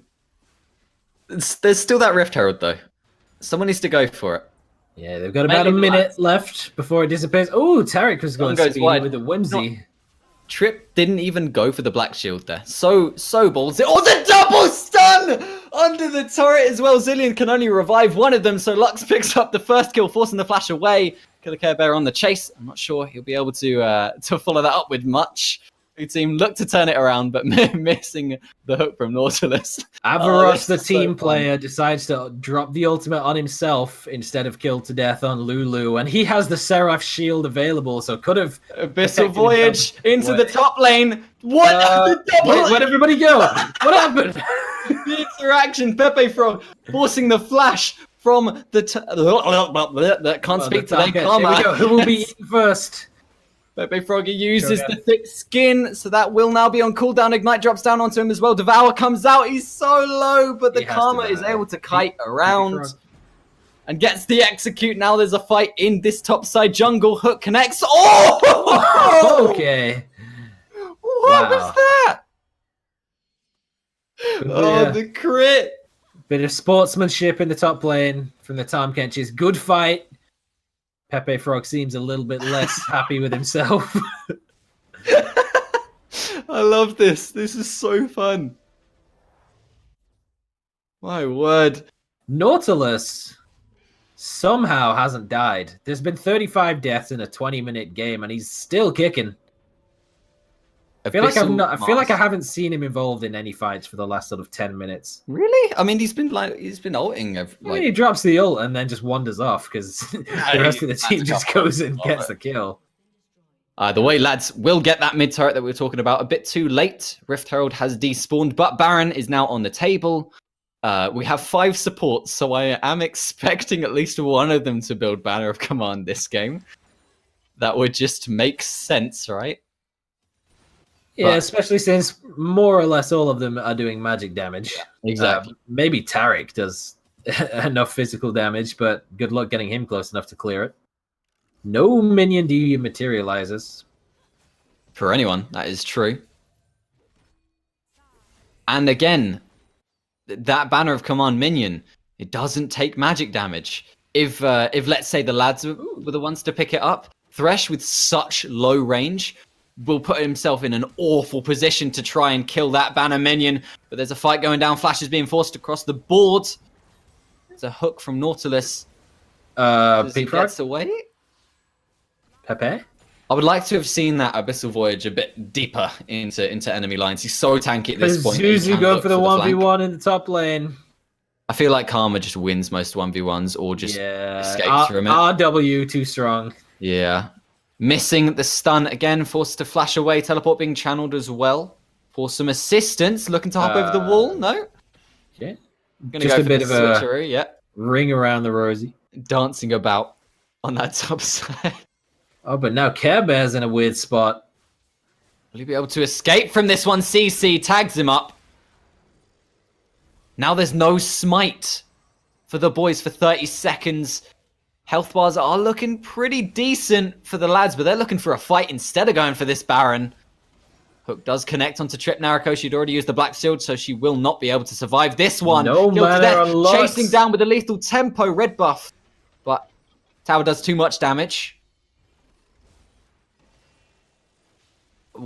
I don't know. What do they do now? They just go for the mid turret, I assume. Looking for the whip! Maple Wings wasn't quite in range. No, he should have gone for Lulu. He was trying to go for Zillion, but I don't think he had enough health. Well, he had too much health. Wouldn't have one-shot that, but Lulu looks definitely one-shottable. That's for sure. And now they're going to secure this turret. Cloud Drake is on the map right now. It's pretty good, I will say, for this composition. We've seen a lot of these fights initiated by Nautilus, just running at the enemy, throwing out that anchor, throwing out his ultimate, trying to see who he can tag up with that CC, with that extra move speed from the Cloud Drake. That could be useful, but more importantly, that you might be able to get another Infernal on board. So I'd like to see them get that after they've finished recalling. Trinity Force complete for the Tam Kench on the lads side. What are you expecting this Nautilus to build next? I want to see that banner. I feel like he just doesn't build anything. I just think he just sits on the items he's got. He's comfortable. He still hasn't died. 23 and a half minutes into the game. So, I mean, he doesn't really need any more items. He's kind of just set. But he's going to go for his Spectre's Cowl anyway. it's now been about 10 minutes and the gold lead hasn't actually grown. I believe it was around 6k back then, and it's still currently 6k. We'll talk about that in a bit as there's an engage in the mid lane. Devour onto the Karma to try and protect her. Ultimate lands onto Trip Nariko, and now the Tam Kench is the one in the awkward position. He doesn't have the escapes. He doesn't have the team to assist him as they were forced to back away. He will be the first casualty now as they're looking to try and see if they can engage further, speed up. From the Zillion onto Pepe Frog, he's looking to tag someone with the tongue. But that's not going to happen. They're just going to shove up this lane, and we'll see what they do from there. Again, that Baron, it's on the board. They have no smite. It could be free, but they're not going for it. The macro decisions from the lads here, it's almost like they're a group of 5 players that haven't played before, and they've just been thrown together onto the same team. It's crazy. Crazy idea, that. KDA over objectives. We all know that. Unless the objective is an Infernal Drake, in which case go for it. But this case, it's only a Cloud. Looks going to be a little early with this attempt at the steal. There was no vision, so it was a valiant attempt regardless. The cooldown is low enough. It's already a quarter done. Wow. That's nuts. Jeez. It'll be up by the time they've reached Baron. Beautiful. And that's not even rank 3. True, very true. Who's the closest to level 16 right now? We've got a couple level 13s, but that's about it. Gonna miss out. Yeah, you can go for these maybe over-aggressive initiations, and even if they do fail, Pepe Frog will always be there to pull you back. That's one of the advantages of this 5 support team, is if you make a mistake, you have 4 people supporting you. So it's not punished as bad. Hook. Oh, it was close. But the stun will now land onto the Tam Kench. He's getting locked up. He is a tanky boy, though. Lantern. Click the Lantern. No, Devour is there. Frog just runs away with it. For it. No Lantern left. Damage is just... It's there. And now Trip Nariko is in an odd position. Ultimate lands onto 2. Doesn't get a kill onto either of them. Zillion ult wasn't necessary. Forcing the flash away. Trip Nariko is on barely any health. Flashing forwards. Killed to death. Picks that one up. And they get a 2 for 0. With the active of the Blade of the Ruined King finishes off that kill. Yet again, the smite. It's not there for the boys. And lads aren't going for this Baron. I want to see it. Your health bars, they're pretty tanky. Your AD carry, they're on full health. Go for it, please. Why are you recalling? Do it. Come on, man. Hey, there's a Thresh around. He's looking pretty dangerous. He's got the Static Shave Infinity Edge and another Zeal, so likely that he's going to find the crit on the first hit, and that could be pretty dangerous. Any of these people who were full health going to be getting taken down by Baron if they go for it. And potentially in one-shot range by the Thresh. Peep Frog, wait a minute. Is he just going to spit? It's looking out at Lux. What is this? Okay. Oh! Well, I suppose that's one way to do it. Going full Caitlyn on that, sniping him with the tongue from long range. I guess Lux and Morgana just weren't looking at the map or something, just didn't notice. Maybe they accidentally took their headphones off and didn't hear the Abyssal Voyage being channeled behind them. Yeah, I don't know. But so we see Lulu. She doesn't really do too much damage to these turrets. She is full on hit with her build, so only the attack speed's really working for a turret, stepping a bit far forwards. Again, we talked about it. You can play aggressively and have the assistance to back away. Finally, an inhib falls. It's going to get worse, though, as Lulu gets the Gwinsu's Rage Blade. Which is I would have liked that as the first item, to be honest. Champions that tend to build it tend to build it first, That would undersell the narrative. There's what I touched on before. Whenever they were going for fights in the bottom lane, they wanted Morgana and Thresh to focus Lulu and say, look, I'm the AD carry, quick, kill me. But really, it was the Taric just strolling up with Press the Attack and the Dorn's Blade, just beating down on chumps in the bottom lane. 9 deaths on Morgana. Going to be the result. Which is how they're actually able to take these turrets. I was mentioning it, Lulu isn't phenomenal at that, but the Trinity Force Taric, able to abuse that passive, spam Q, constantly get the double tap, constantly getting the Sheen procs off. So much damage. Oh, Palmer playing so confident by stepping that far forwards, and I really don't like that. If that hook connected, she was dead for sure. Looking to engage now. The speed up. Peepfrog just finds so many ways to get to the back line. Lantern, yet again, not going to be used, but they have enough hard CC to prevent this engage. Hook does fall down onto the red Tam Kench. He's trying to get to the wall, but gets devoured up. Are they going to be able to assist him? The crit didn't get the one shot onto the Zillion. So now Maple Wings... That might finish it. won't be able to do much in this fight. The Tam Kench King... He gets the kill onto the other lowly Tam Kench on the enemy team there. And again... For he is a River King. The other one, what is he? Just like a Puddle Duke or something? Blech. Puddle Prince. Vomit. Hey, I like that. Yeah. Should make that your new caster name.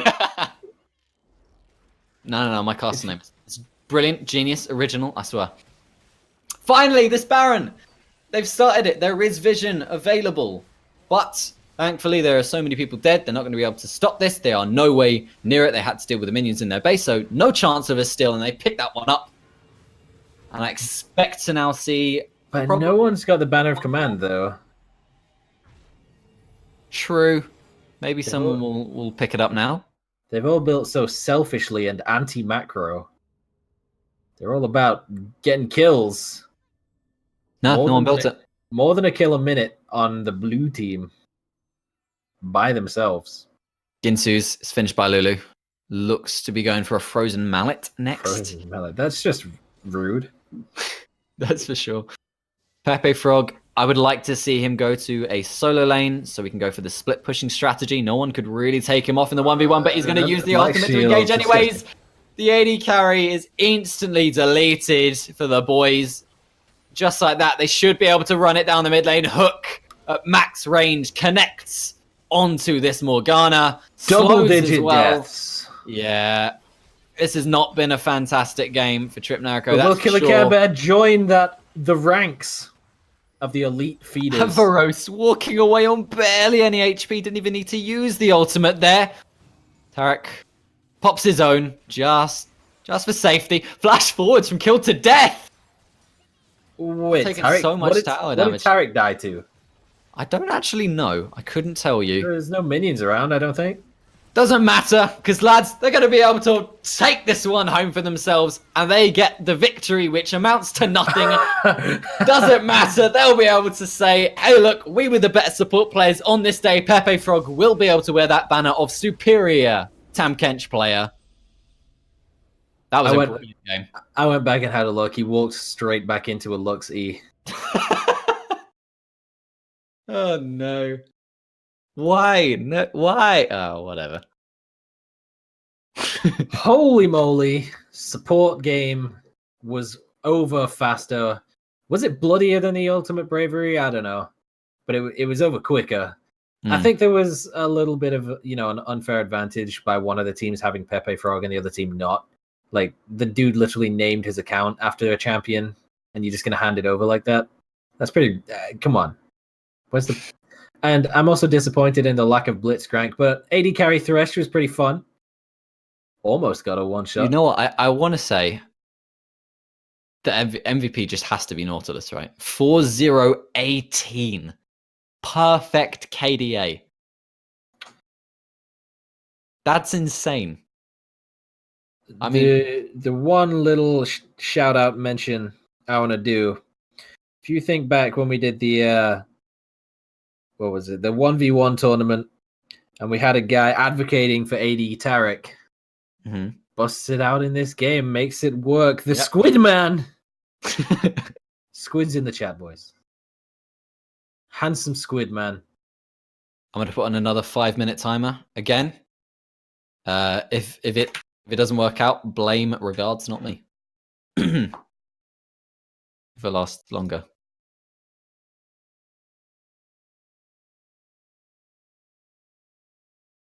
Oh, I've been told to spectate right now. Oh, already. Squidman is in a game right now. Shout outs. Hope you demolish that game 20 minutes in. to a ranked game as Jin. It also has the clip of the 1v1 between him and Snowblind, both on ult each other at the same time. That's what I like to see. I tabbed out and had a look at the Twitch. We gained a couple viewers. one or two. Yeah, I think couple. whatever irrelevant channel was in front of us on the front page stopped streaming. That's fine. So we get the spotlight. That's absolutely okay. So, did you? You did. There's currently two matches close to starting by the looks of things. As one just like both of them finished at roughly the same time. So we will need a little bit of time to set up both of these lobbies. But till then, I wonder what game mode they're going to vote on this time. Do we have a new straw poll? I haven't seen one, but I really haven't been looking. I've kind of been tabbed into the game. True. So a reminder, we started off the day with Ultimate Bravery. And that was fun for sure. It was a 4v5 and they ended up, when the player reconnected, winning that for the lads side. We just spectated 5 supports. And now we're waiting to see if there's going to be any new innovation. We could potentially see, I think, if I have a look at the previous straw poll, what was the highest voted? Like the next highest was 480, 4 supports, 180 carry. These guys just like supports. Why? Come on. I don't know. I think it could be interesting to see an all melee game. I think that was one of the options as well. So that could happen. The suggestion was 5v5 on ARAM, where people get to choose the champs, like a blind pick, maybe draft pick ARAM. Which why was there no option for Nemesis draft, where you pick what the other team plays? Because that's difficult. Yeah, but that's how you get the good stuff. That's how you get things like, I don't know, Soraka versus Urgot on the Howling Abyss map. Yeah. All right, lads. Like, who is hyped for One for All? It's on the PB right now. It's going to come out shortly. I'd love if it could come out for us to do this stream, but oh well. That's not gonna be happening, unfortunately. One for All was like the second best rotating game mode after the OG Earth. Yeah, original Earth was fantastic. Give up some of that sweet nostalgia. Hey, remember the OG Earth, where it wasn't even actually a game mode. You had to go in custom lobbies and put some weird code in for it to work. And it was things like, if you picked all 5 of you, no wait, that was all for one. I'm stupid. But if you picked all 5 of you as Lee Sin, if one of you landed a Q, all of you could go for it. Or if you played Oriana, you all shared one ball between you. Those were the good times, man. That was when this game was even more spagooty than it is now. I've got an invite to the lobby. I don't. I'll drag you in when it's not full. Yeah. All right, here we go. Oh, am I in? Let me pull you in. You should have an invite, my dude. Perfect. Did I accept it? I don't know. Yeah, you did. Oh, okay. I clicked it, but nothing happened. You may press the spectate arena button now. Okay. Yeah, I did it. Oh. Don't ever do that again. No. I want. Okay. So, what game mode is this? Melee only. Okay.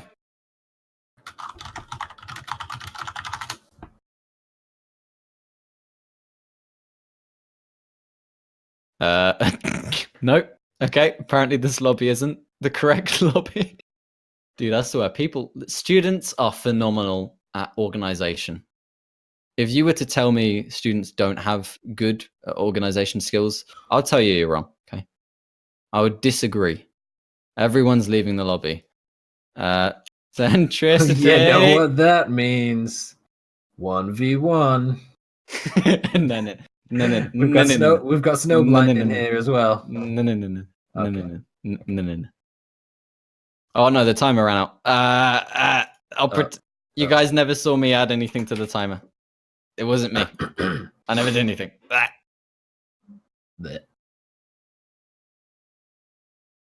Vomit.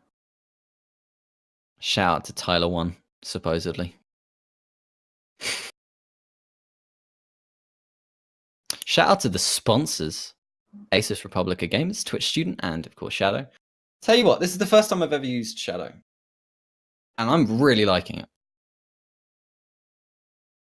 It's trippy because like I can see like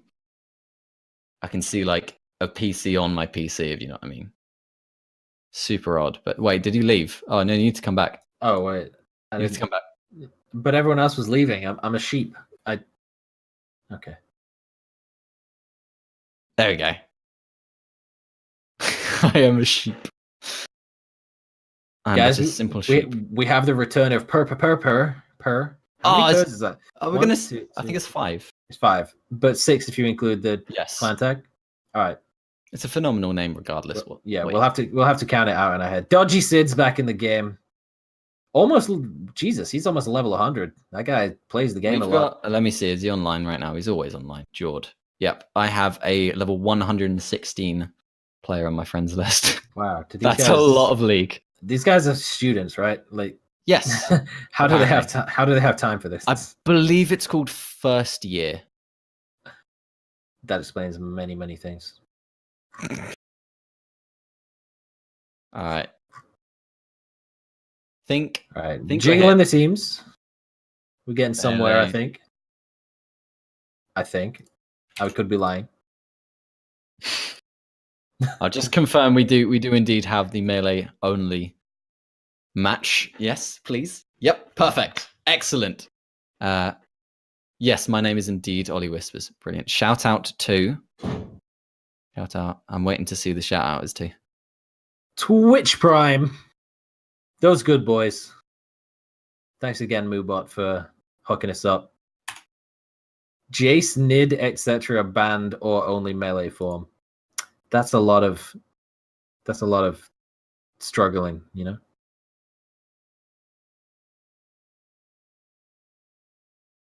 Kale banned. All right, they're just trying to figure out the specific details.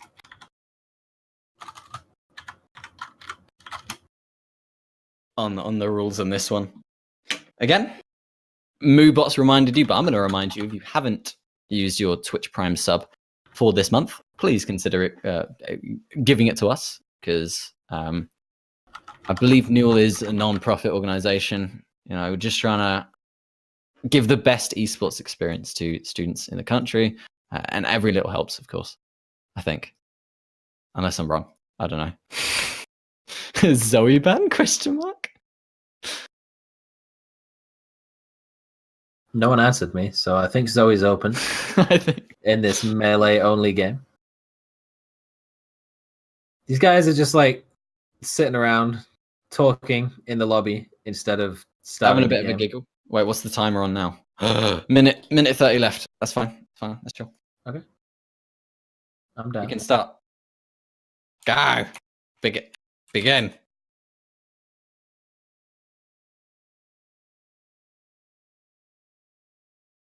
Just, I think the maker of the lobby is there we go, and we're in. It's a champ select. Hey, Morgan's streaming. Have you seen the transition animation on the NUEL's streams? If you give me about a minute and a half, I'll take a peek. It's so good. I loved it. I want this. I want one of these. It's so good. Oh, dude, 2 minutes? Are you kidding me? Oh. Actually, well, okay, yeah, because we didn't do the whole time. It makes sense. Aatrox being hovered. Give it to me. Kindred, get that out of here. No, thank you. Garen Dolph. Lock it in, boy. Lock it in, man. Interesting that they've gone for blind as opposed to draft. That's more fun, though, right? Yeah, it's definitely more fun. The enjoyable bit will be the bot lane, though. We're gonna see some melee AD carries, or we're gonna see like double bruises. See this Blitzcrank pick; it's quite innovative. I don't expect it to, be predicted by the enemy. You know what I mean? Centricity. Hey, I finally made it on stream. Why not Tom Kench V2? Oh, okay, that's pretty dope. Yeah, look at that. It's like all neon and stuff. Oh, it's beautiful. Wow. Wonder if they paid for that. Maybe we should pay for things if we want them good. Yeah. Nah. Nah. Which team is Centricity on? He's on the boy. He's Have a Hecarim. He's 0%. Hecarim. He's Oh, Hecarim. they have a Yeah. 0% win Can he rate turn right it now. around? Can he get the 33% win rate before the day is through? I'm not convinced. We've got a jungle Rengar against a Hecarim. Mordekaiser. All right. Okay, so this, I really like it. Mordekaiser, if he is going to be the AD carry, I don't think he will. I expect them to put him mid lane. That would make a lot of sense because, of course, Mordekaiser has synergies in a duo lane with his W. I think we're probably more likely to see both Yasuo's as the AD carries, and then it'll be Sion and Blitzcrank as the supports. Is what I would say. Yeah, Mordekaiser maybe top, Riven mid. Maybe Maybe not. an oversight from the boys. No blind Fiora though. They don't have any magic damage. There are melee magic damage champions in this game. They do exist. Hey, they have a Blitzcrank. He could build Yeah, sure. All right. some hard AP things. Wouldn't be too great since he's support, but it could happen. Mm-hmm. Many a thing can happen. That is questionably true, I suppose. I think doesn't want us to flame him. Yeah, I think more in a all melee matchup, there's more of a limited amount of things that can happen. But Dragon Ghosts is one of them. Absolutely. I want to see a combo of the Dragon Ghost plus like maybe Baron and Banner of Command, maybe Dragon Ghost plus Herald in a lane. These are the sort of things that teams aren't prepared for because people don't play against Mordekaiser. But the thing is, if they do go for the Barony Bannon Cannon minion thing, you've just said everyone on the team, on the boys, is physical damage. Yes. And it's going to be kind of difficult to it's going to be difficult to force them away from the cannon minions since you have no poke on your team. Sieging turrets will be difficult. Or just in dives and nothing else. That is. Okay. You know, like this isn't a pick comp. This isn't a siege comp. This is just dive from both teams, really. But the engage from the boys is more reliant on Hecarim getting a good ultimate, or maybe Blitzcrank landing a good hook, whilst lads, Sion can ult in if he wishes to. Riven can, Riven does Riven stuff. Rengar, of course, will dive onto a target. Yasuo, let's have a look at the Yasuos. What knockups do they actually have to accompany them? Sion Q. Riven has a little bit of one on her third stack of Q. It's a little AoE, but it's still an AoE. Sion Ultimate, Sion Q are two pretty big ones. That's pretty much it, apart from Yasuo's inbuilt ones. Hecarim, you can do it off his E. I don't think his ult counts. No. Blitzcrank, you can do it off his E as well. So and hook if you're really good at timing. That's true, but all of them only single target. So Dodgy Sid's going to be relying on himself to be getting them big boy plays. Mimi big boy. That's for sure. As Twitch chat has indeed said, this game will truly separate the lads from the boys. It is the man mode. Did you just call Dodgy Sid a meme? What? Did you just call Dodgy Sid a meme? I didn't. What? When did I say that? You said Mimi big boy, and I was like, were you just spelling out the word meme boy? Because no, you can't call people memes like that. He's from your uni. Come on. No, what? I didn't. You calling words into my mouth, man. Calling Keel words into my mouth. Memes? All right, so instantly, Centricity told me I'm not allowed to flame him, so I won't mention his gold border not being plat or diamond or anything higher than that, okay? I won't mention it. Okay. Both Yasuo's are silver. That's what I like to see.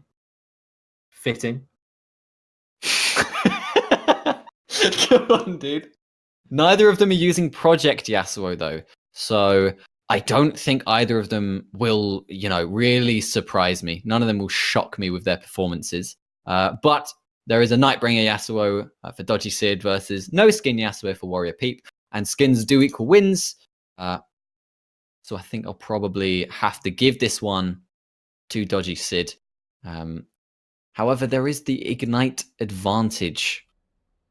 Yeah, different builds on Yasuo's. Warrior Peep with the Electrocute and Ignite. Whereas the press the attack from Dodgy Sid, he's going to be doing some more things in extended fights, whereas Warrior Peep's looking for some quick little 1-2 Wait, combos. Who's the mid and who's the top? We're gonna have to wait and see. I don't. I think maybe. Okay, I'm assuming Alawi is gonna be top. Fiora would mid? be really good into the Mordekaiser, that's for sure. Alawi struggles mid as much as I've tried to force it to work in solo queue. You just don't get the tentacles to make Yeah, it work. there's no real. Oh rules. boy, here we go. They're running Yes! face first The into each level other. 1 engage goes face first. Was that flash from the Blitzcrank? He just flashed into Oh, the- Riven got the knock up onto every Five single man. target. So many people are low, but they're trying to pull How away. is no one dead? Blue team are chasing on to 1, and then we go the first blood comes across for the blue team. Flash over the wall as Red get the return kill. It's 2 for 1 so far, 2 for 2 now as Riven is behind all What of them. is One going double on? kill comes across for Snowblind, and overall it will be a 3 for 2 trade for the boys. 2 of the kills being picked up, of course, by Snowblind. That will be huge for him in this lane. Got himself a free ward as well. Ilawi going mid, so it looks like I was wrong. That was okay. Garandolf. I guess he just wanted to make some use out of that glacial augment, just get in there as quick as possible and start slowing people for his team to get in. Did die for it. Gave over the first blood to Mordekaiser, I'm but so confused by the flash. What's that? he misclick. I Yeah. think it's difficult to say. Maybe it was just a high IQ play that us It was very lowly over individuals IQ, don't that's for sure. understand. Now, something definitely worth noting here. Hold on a Hecarim minute. was able to acquire boots. So Mordekaiser is bot. Wait, what? Yasuo's mid against Alawi. Oh, Fiora Riven why in is he the top taking lane. TP then? Oh well, I don't know. I don't know. That's fine. Alawi probably just easy wins this though. Well, she isn't at the minute. She's getting a little bit bullied around. Should do. Wait, okay. So is it Fiora top lane? Yeah, it is. I'm so confused, man. One thing to note is Yasuo looking for the 1v1 Oh, kill. Gets it. Didn't get the tentacle for the health. Double knock up. Fourth Knock shot. up. Not It's able not to a silent find K the anymore, third guys. shot. Oh, Predator! I talked about it. Hecarim already had the boot centricity. Did Jesus. so much damage. He just carried him like a mile. Yikes. Centricity, you are amazing. See, this is why you're my favorite NUEL staff member. Besides Joss, Balin, Regards, Duncan. Are there any others? There's a couple. Most, Yeah, basically. Yeah. He's up there, behind a couple people. That's all that matters. Okay. The Hecarim is beautiful. Loving the skin. How does this? This is basically a standard top lane. How does this usually go? Oh, okay. He just dodged out The of a invade. bowler. He's got the I think that level was- advantage. that He's was got the by brush accident. as well. He has the stacks on his passive. Stun is there. Red buff ticking for him. Alawi gonna be looking for the finish off on that kill though.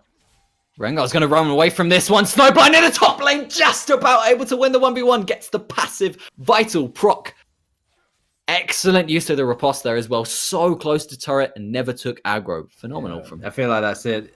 The only way Snowblind wins the 1v1 is if he gets gifted Yeah. 2 free kills at level 1. So he just has the item advantage. That's the only way. Other than that, I mean, Alawi found him, but ooh, he just hopped over her and not the funkiest Dave- hook from Garandolf. Needs to wait for his flash to get back up so he can start initiating some of these fights again, apparently. here's Or the you- issue. If you're Blitzcrank and you hook someone in, you're pulling them into the range where they want to be.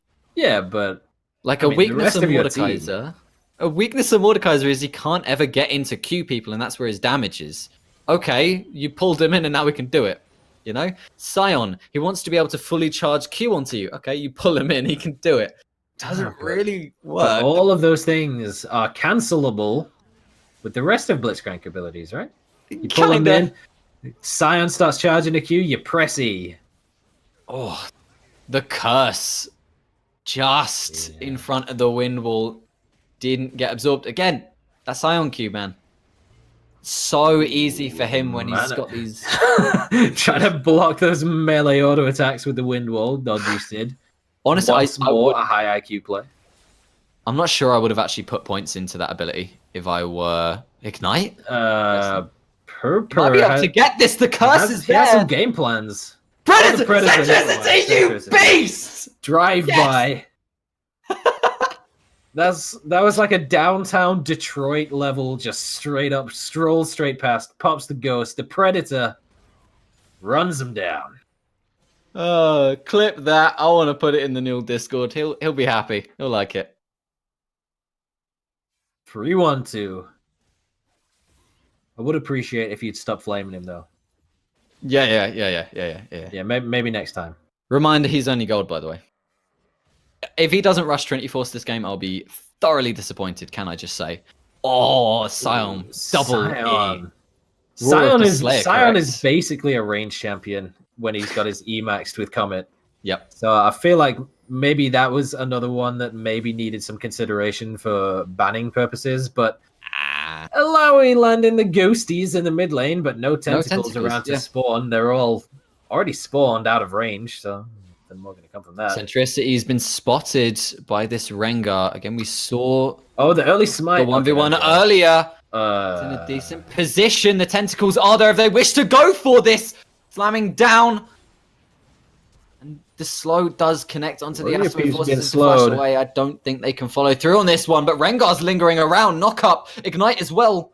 Well, we should be able to walk away from that one. This is an interesting skirmish, that's for sure. Centricity doesn't know what to do. He doesn't know what to do. He's just waiting for his E to come back up. Everyone's just gravitating towards mid. Riven showing up as well. Riven's coming. Jesus, it's like a solo queue game. Yep. So we now compare the Yasuo's gold. Funny enough, it's an advantage for this bot lane Yasuo because mid lane, he's only on 27 CS. And 3 deaths thanks to Centricity's gorgeous pathing. just casually strolling by a 10 health Yasuo. Oh, beautiful riposte again from Snowblind. Pops the ult. Decides he's not going to go for the dive, however. So, kind of minions. A little bit disappointing that he didn't go for that. He had the flash. Riven just used hers. Yeah, I'm not sure if she has ult. Indeed, she does, and it's going to get the kill for herself. He was under the turret. He took a turret shot. Mistakes were made. Josh, Snowblind in the top lane. Too conservative. Should have gone for the tower dive. Only had 2 vitals left to proc. Could have flashed forward, got the 1, and dashed forward for the 2nd. Yeah. Would have been another kill. He gets punished for it. Oh, here we go. The blue team, the lads, they pressured them off of that bot side jungle. It then allowed them to group up for this dragon. And again, remember, I know most people don't see Mordekaiser in their games. He gets the ghost of the dragon. They're going to take that to the bot lane and see what they can do with it. Who needs Banner of Command cannon minions when you can have a literal dragon? Predator's been popped again. Ultimate from Yasuo. Flash away. Centricity. Stop. Stop. You're a madman. I can't. My hype. It's not. Engages now from the jungler. Rengar trying to play around with his food as he lands the stun off onto this pony, but the support is there from Malawi, so we won't be able to go for the kill. Love watching this next level high IQ gameplay. Full melee is man mode. It's not about the IQ. It's about the brawn, you know? And this is one of the reasons why Snowblind should have gone for that dive.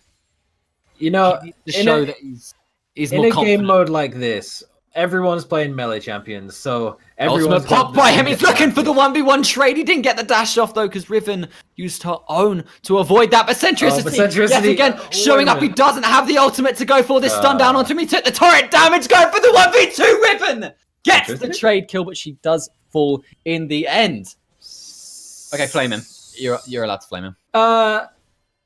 You know, I was actually just about to start bigging him up. I was gonna say, in a game mode like this where everyone's playing melee champions, Jesus Christ, into the mid lane.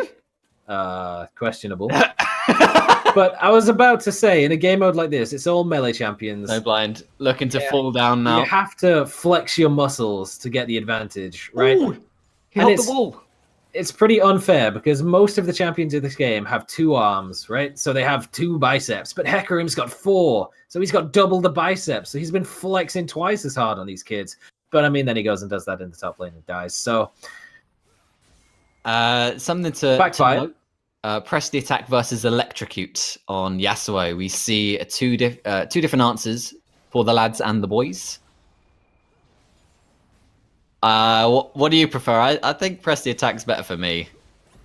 It depends. I can see the Sion electrocute. took a lot of damage there already. Press the attack got popped onto him. He had to flash away from this one. Exhaust down onto the Mordekaiser whilst he's looking for the 1v2 ultimate was used onto Dodgy Sid. And I think everyone's just going to back away. Yeah, I think press the attack in the longer fights is going to be better, but if Warrior Pete was able to not get absolutely trashed in the mid lane, electrocute would have been nice. But oh god, he's coming for it again. Every single time Predator is up, he knows that is a free kill. That's the 5th death now for this Yasuo in the mid lane. This is just bullying. Hard. Again, the riposte. It's there. Ultimate used as well. Looking for the 4th vital proc. It's going to be there. Healing coming out. Riven takes him off of that ground. So it will still be a significant health advantage. The wrong way. Hands over the vital to hop away from this one. Permanent cues from the Fiora. This should be a kill. There it is.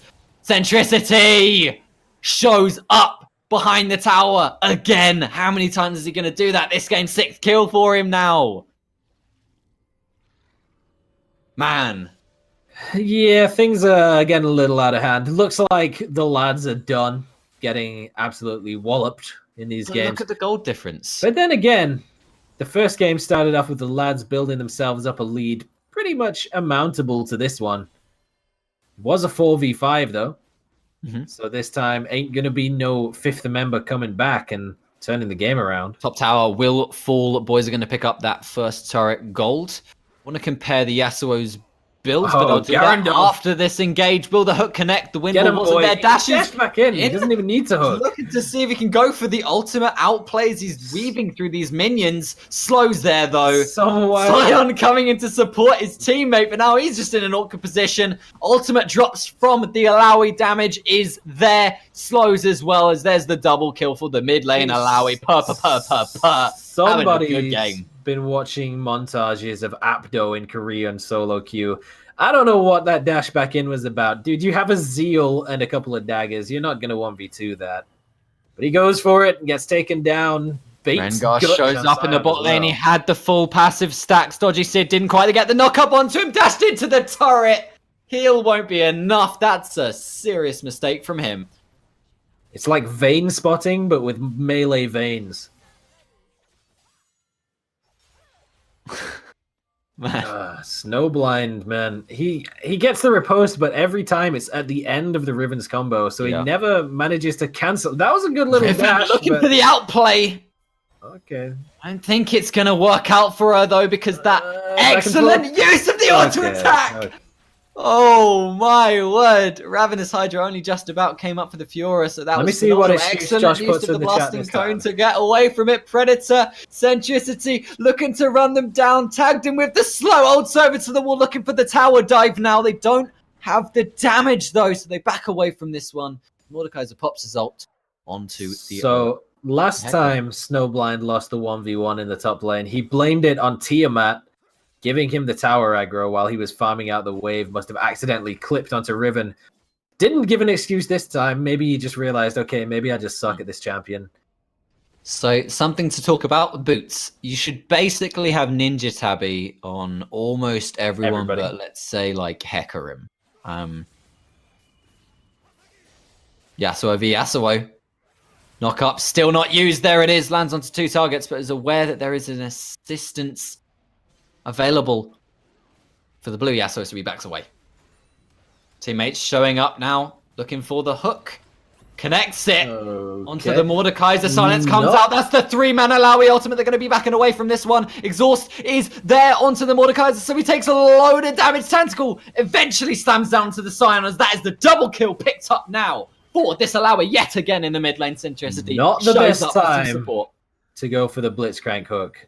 as the tower was hitting the ghost under the tower. So he pulls in the Mordekaiser under the tower and goes, "Oh, wait a minute. The turret isn't helping me, but it doesn't matter. The rest of the team shows up and they get the 2 free kills, take the middle outer turret as well, their second turret of the game, 15 minutes in. Centricity is looking to bully some people out. Might look to take the mid inner turret as well. The Hex Flash! Okay. A little bit of a Macarena dance. Man, this is definitely some manly gameplay. We knew coming into this, melee versus melee, it was certainly going to be a fun one. But, I mean, truly, we're not going to have MVP of this match. It's not most valuable player. We're going to have MMP, most manly player. And for sure, right now, that's got to be Centricity. I don't know, man. Sion just typed hi in all chat. I think that takes some guts. Oh, man. Proto belt now for Mordekaiser. Yeah, he used it in the previous fight to try and escape. So not exactly how you want to be using it, but either way, that is that will be AP confirmed though. And that's this is what you want to be doing. Picking up another dragon on the Mordekaiser. Gets the Goose. Comes down. Going to be pushing down onto this turret. No one there to answer it this time. Last time wasn't entirely successful in pushing Riven with is that. But incredibly overextended right now, but they're opting to go for the Yasuo instead. Come on. They notice he's going to be easier to chase down. There's going to be the slow Predator popped yet again by Centricity. That is one fast pony. Cuts him off before he gets to the blast cone. Oh, he actually almost got out. And he drops. Snowblind is in the bot lane trying to respond to this dragon. Clears out the minion wave, and now he's going to get the flanking support from the rest of his team. The 4v2. This is unfair. The number advantage. So I'm looking to escape this one, and it's not going to happen.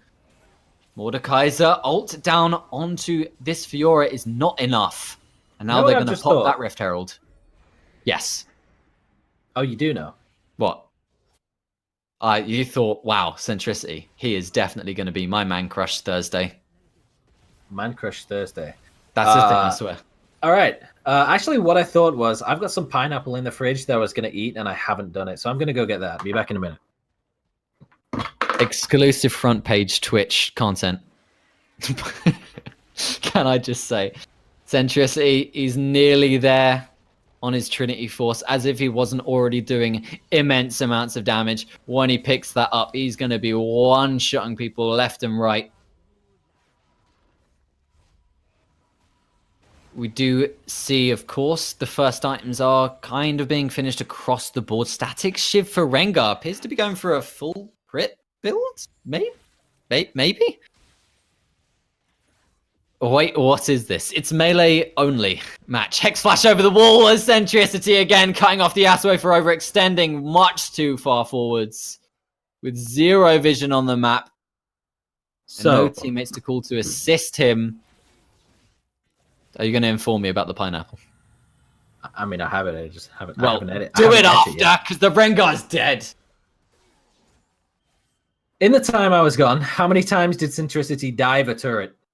He didn't.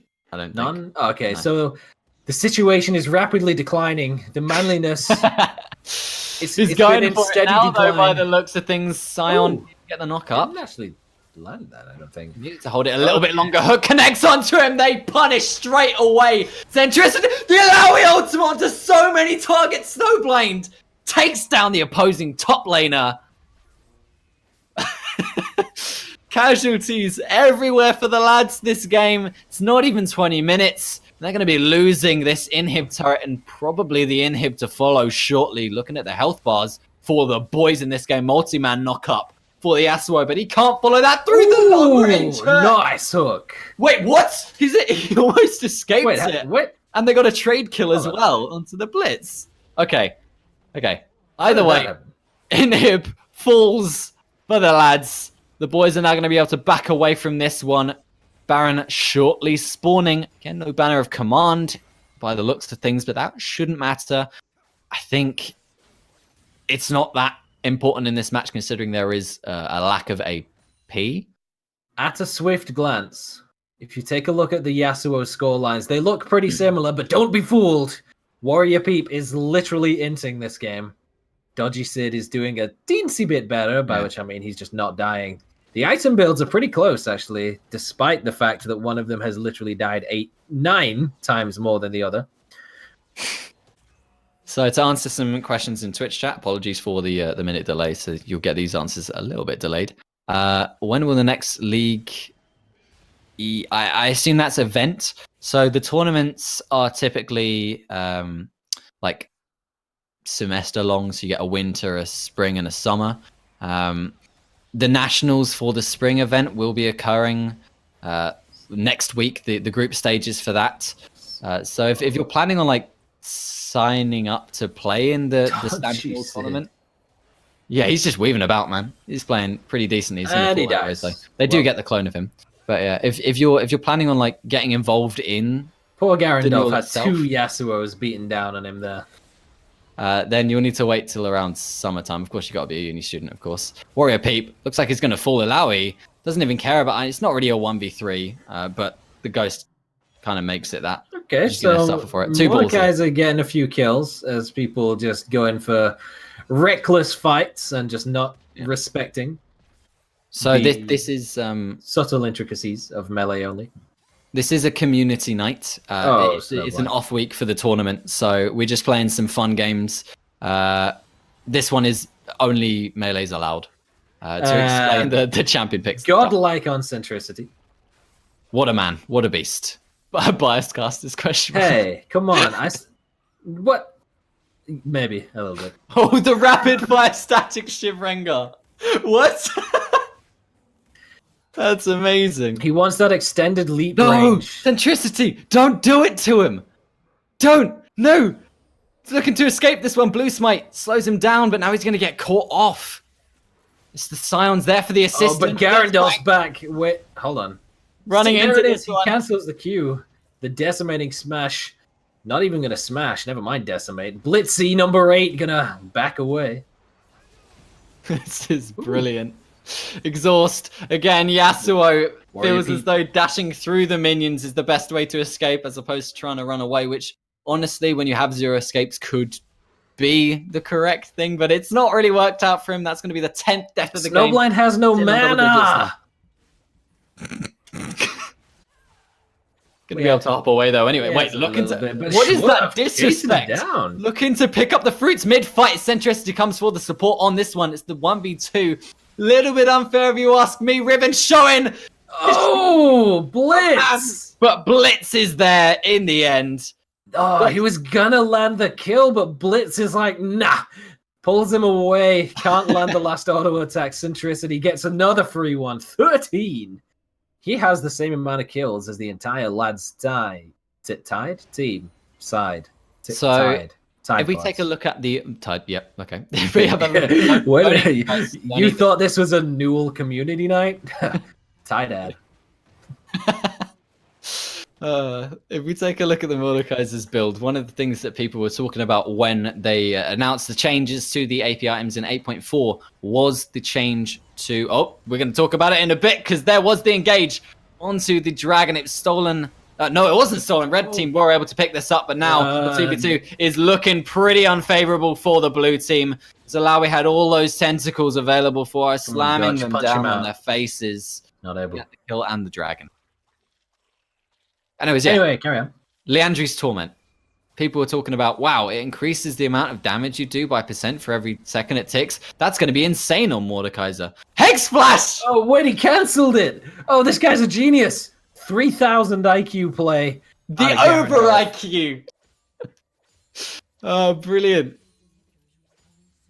Woo. Oh, man. So, yeah, Liandry's. Initially, you could 100 to 0 someone with just a Mordekaiser ultimate. I think they nerfed it since then, but it's still such a solid item on him. He's not been able to build it. He had to go for the Rylays to deal with the melee. Slow is huge against them. He's now going to have to go for the Zhonyas because he needs a defensive item, and that Liandry is going to be so delayed from him. Do see if a fight does break out right now, it will be a 4v5 because Centricity isn't there. But of course, being that fast pony, that won't be for long. He can make his way over. Riven with the fancy feet, dodging everything.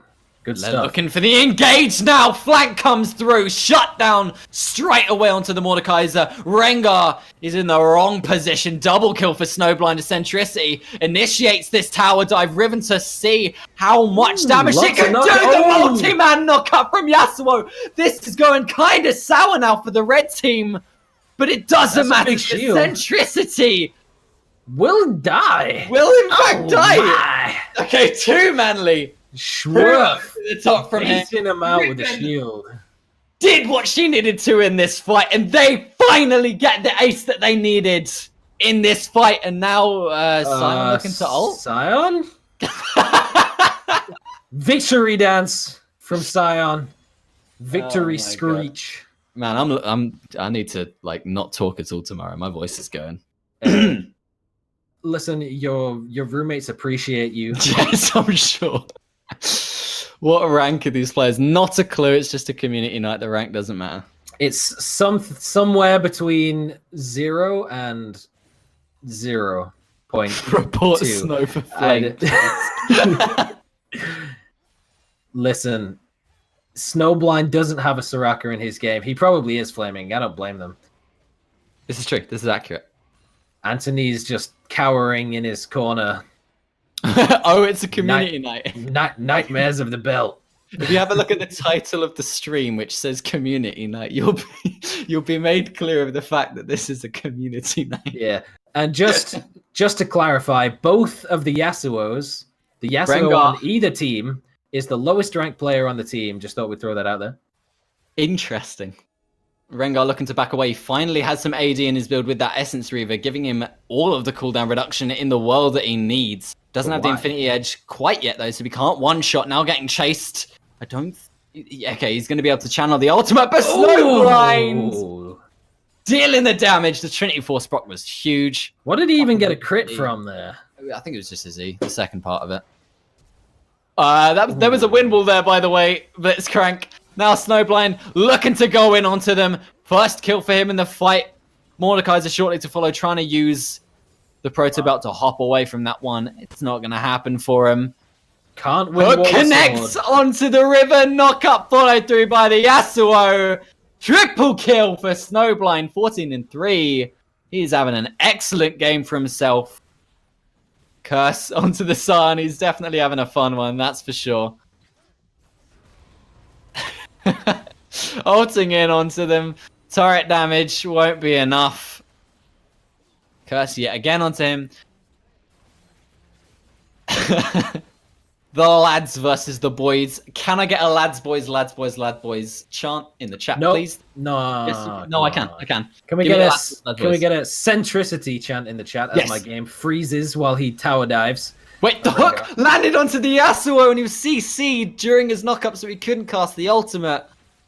Blitzcrank's been doing some work. I talked about it earlier on in the game. I didn't think it was very good. It pulls in melee people to the range where they want to be. But when you're so far ahead that you can kill him during that CC, it's phenomenal. Amazing pick from them. Truly being the support that his team needs. The Hex Flashes have been brilliant as well. I'll take your word for it. My game just are we going to see the one shot behind. From the Rengar? Looking for it. Has the crit. Dodgy Sid falls down to him. The damage reduction from his Phantom Dancer, the lifesteal from the Vamp Scepter wasn't enough, and that Rengar, he's starting to do some work now, that's for sure. Oh man, this game isn't over yet? Nope. Looks like the support game was going to end quicker than this one. 31 minutes for an all-support team. My game keeps just freezing every sort of 5 seconds, and it's really depressing. I've got the red trinket sound just stuck playing in my ears. It's giving me throwbacks to what I never hear in solo queue, because no one ever upgrades their trinkets from yellow. Quick shout out to Garandolf for doing just that. Clearing some wards. Good boy. I would like to point out I'm not entirely sure if this is the final game of the night or not. So apologies if it is and you're looking to join the next one, but massive damage dished out onto the entire red squad here. Riven shredding through the team with the assistance of the teammates. Alawi, of course, with that multi-man. Tentacle is able to get 2 kills for herself in response. Wow. But Snowblind, meanwhile in the bot lane, is looking to try and pick up the third inhib for her team. Dodgy Sid now getting dove by this Riven, who's honestly, Riven's been seriously manly this game. You know, I might have to give the MMP vote over having to go up in lane against Dodgy Sids. Yep. A Fiora who started the game with 2 free kills off a really weird level 1 where pretty much everybody died. 2 of the kills onto Fiora, almost getting a 1v1 solo kill in the lane, but not able to do it, but then eventually coming back and getting the better of Snowblind here and there. Scaling on Fiora is a bit sketchy, though. Looks like Rivens have to go into a couple of defensive items. Got the Bramble Vest, trying to deal with some of the healing coming out from the Death Dance and the Ravenous Hydra. And, of course, the ultimate from Fiora. She's going to solo out the Ocean Drake. Easy peasy. Not the Drake you necessarily want. That will, in fact, be the third one of the game. But either way, it's okay. 900 people hearing Ollie's disgusting voice. Yeah. You know what? The only thing that matters is that you have to hear me shouting through the wall. My man. This is brilliant. Centricity shows up in the chat, which tells me the game might finish within the next 3 minutes, potentially. Wow. Are you a time traveler? I might be, yeah. Either that or he's just tabbing out. No one's ever tabbed out before in the history of Dota, so, you know. What's the chances of making a PUBG or Fortnite? Hey, I mean, I feel like that's not true, because if you remember the first game that we played today, there was someone definitely tabbed out for almost 20 minutes. Hex Flash! Okay. Jump scare. Okay, they tried to set up a death bush. They're on a ward. No. Everything misses. Sion gets the 2-man knock up. Okay, never mind. Riven looking to go in now. Sion ult did only get onto one target by the looks of things. Red team Dodgy Sid's in the back. Shredding through this fight. Snowblind gets one. Centricity is going to get one as well, unless it gets stolen away from him. No, he gets the kill, as he deserves, of course, being the man, the myth, the legend. Run him down, Gush. Oh, another flash. That wasn't even a Hex Flash. Blitz. It's so good. So good, this game. And I think that's going to be it. All 3 inhibs down. 5 members alive for the boys. They're going to pick up the first red side win of the day. Rengar trying to see if he can do anything, but the CC locks him up. He goes down. And just like that, Centricity. He does it. What a phenomenal player.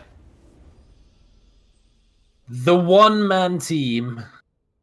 The 1v9, even though he didn't get the most kills on his team, but, I mean, the guy who got more than him was a Fiora, so he basically kill-stole every single kill.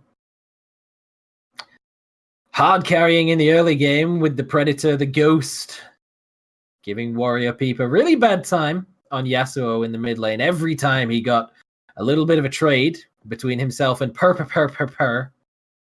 Tried to recall under the tower and just got a massive pony. Snowblind in chat, oh my god. Made out of stars. Runs him over. Warrior Peep, 3-16. Okay. Unfortunately, I have got the bad news from NUEL Regards. Please send the hate towards him. That will be the final game of the night. This has been fantastic. I've enjoyed it thoroughly. I hope everyone else has, both the people playing the game and watching this stream. I'd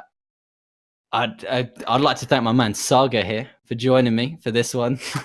I'd like to thank all mothers of the world on this here Mother's Day. Shout out to the NUEL and their sponsors. I've been Ollie Shouts. Thank you for tuning in and have a wonderful evening. Goodbye.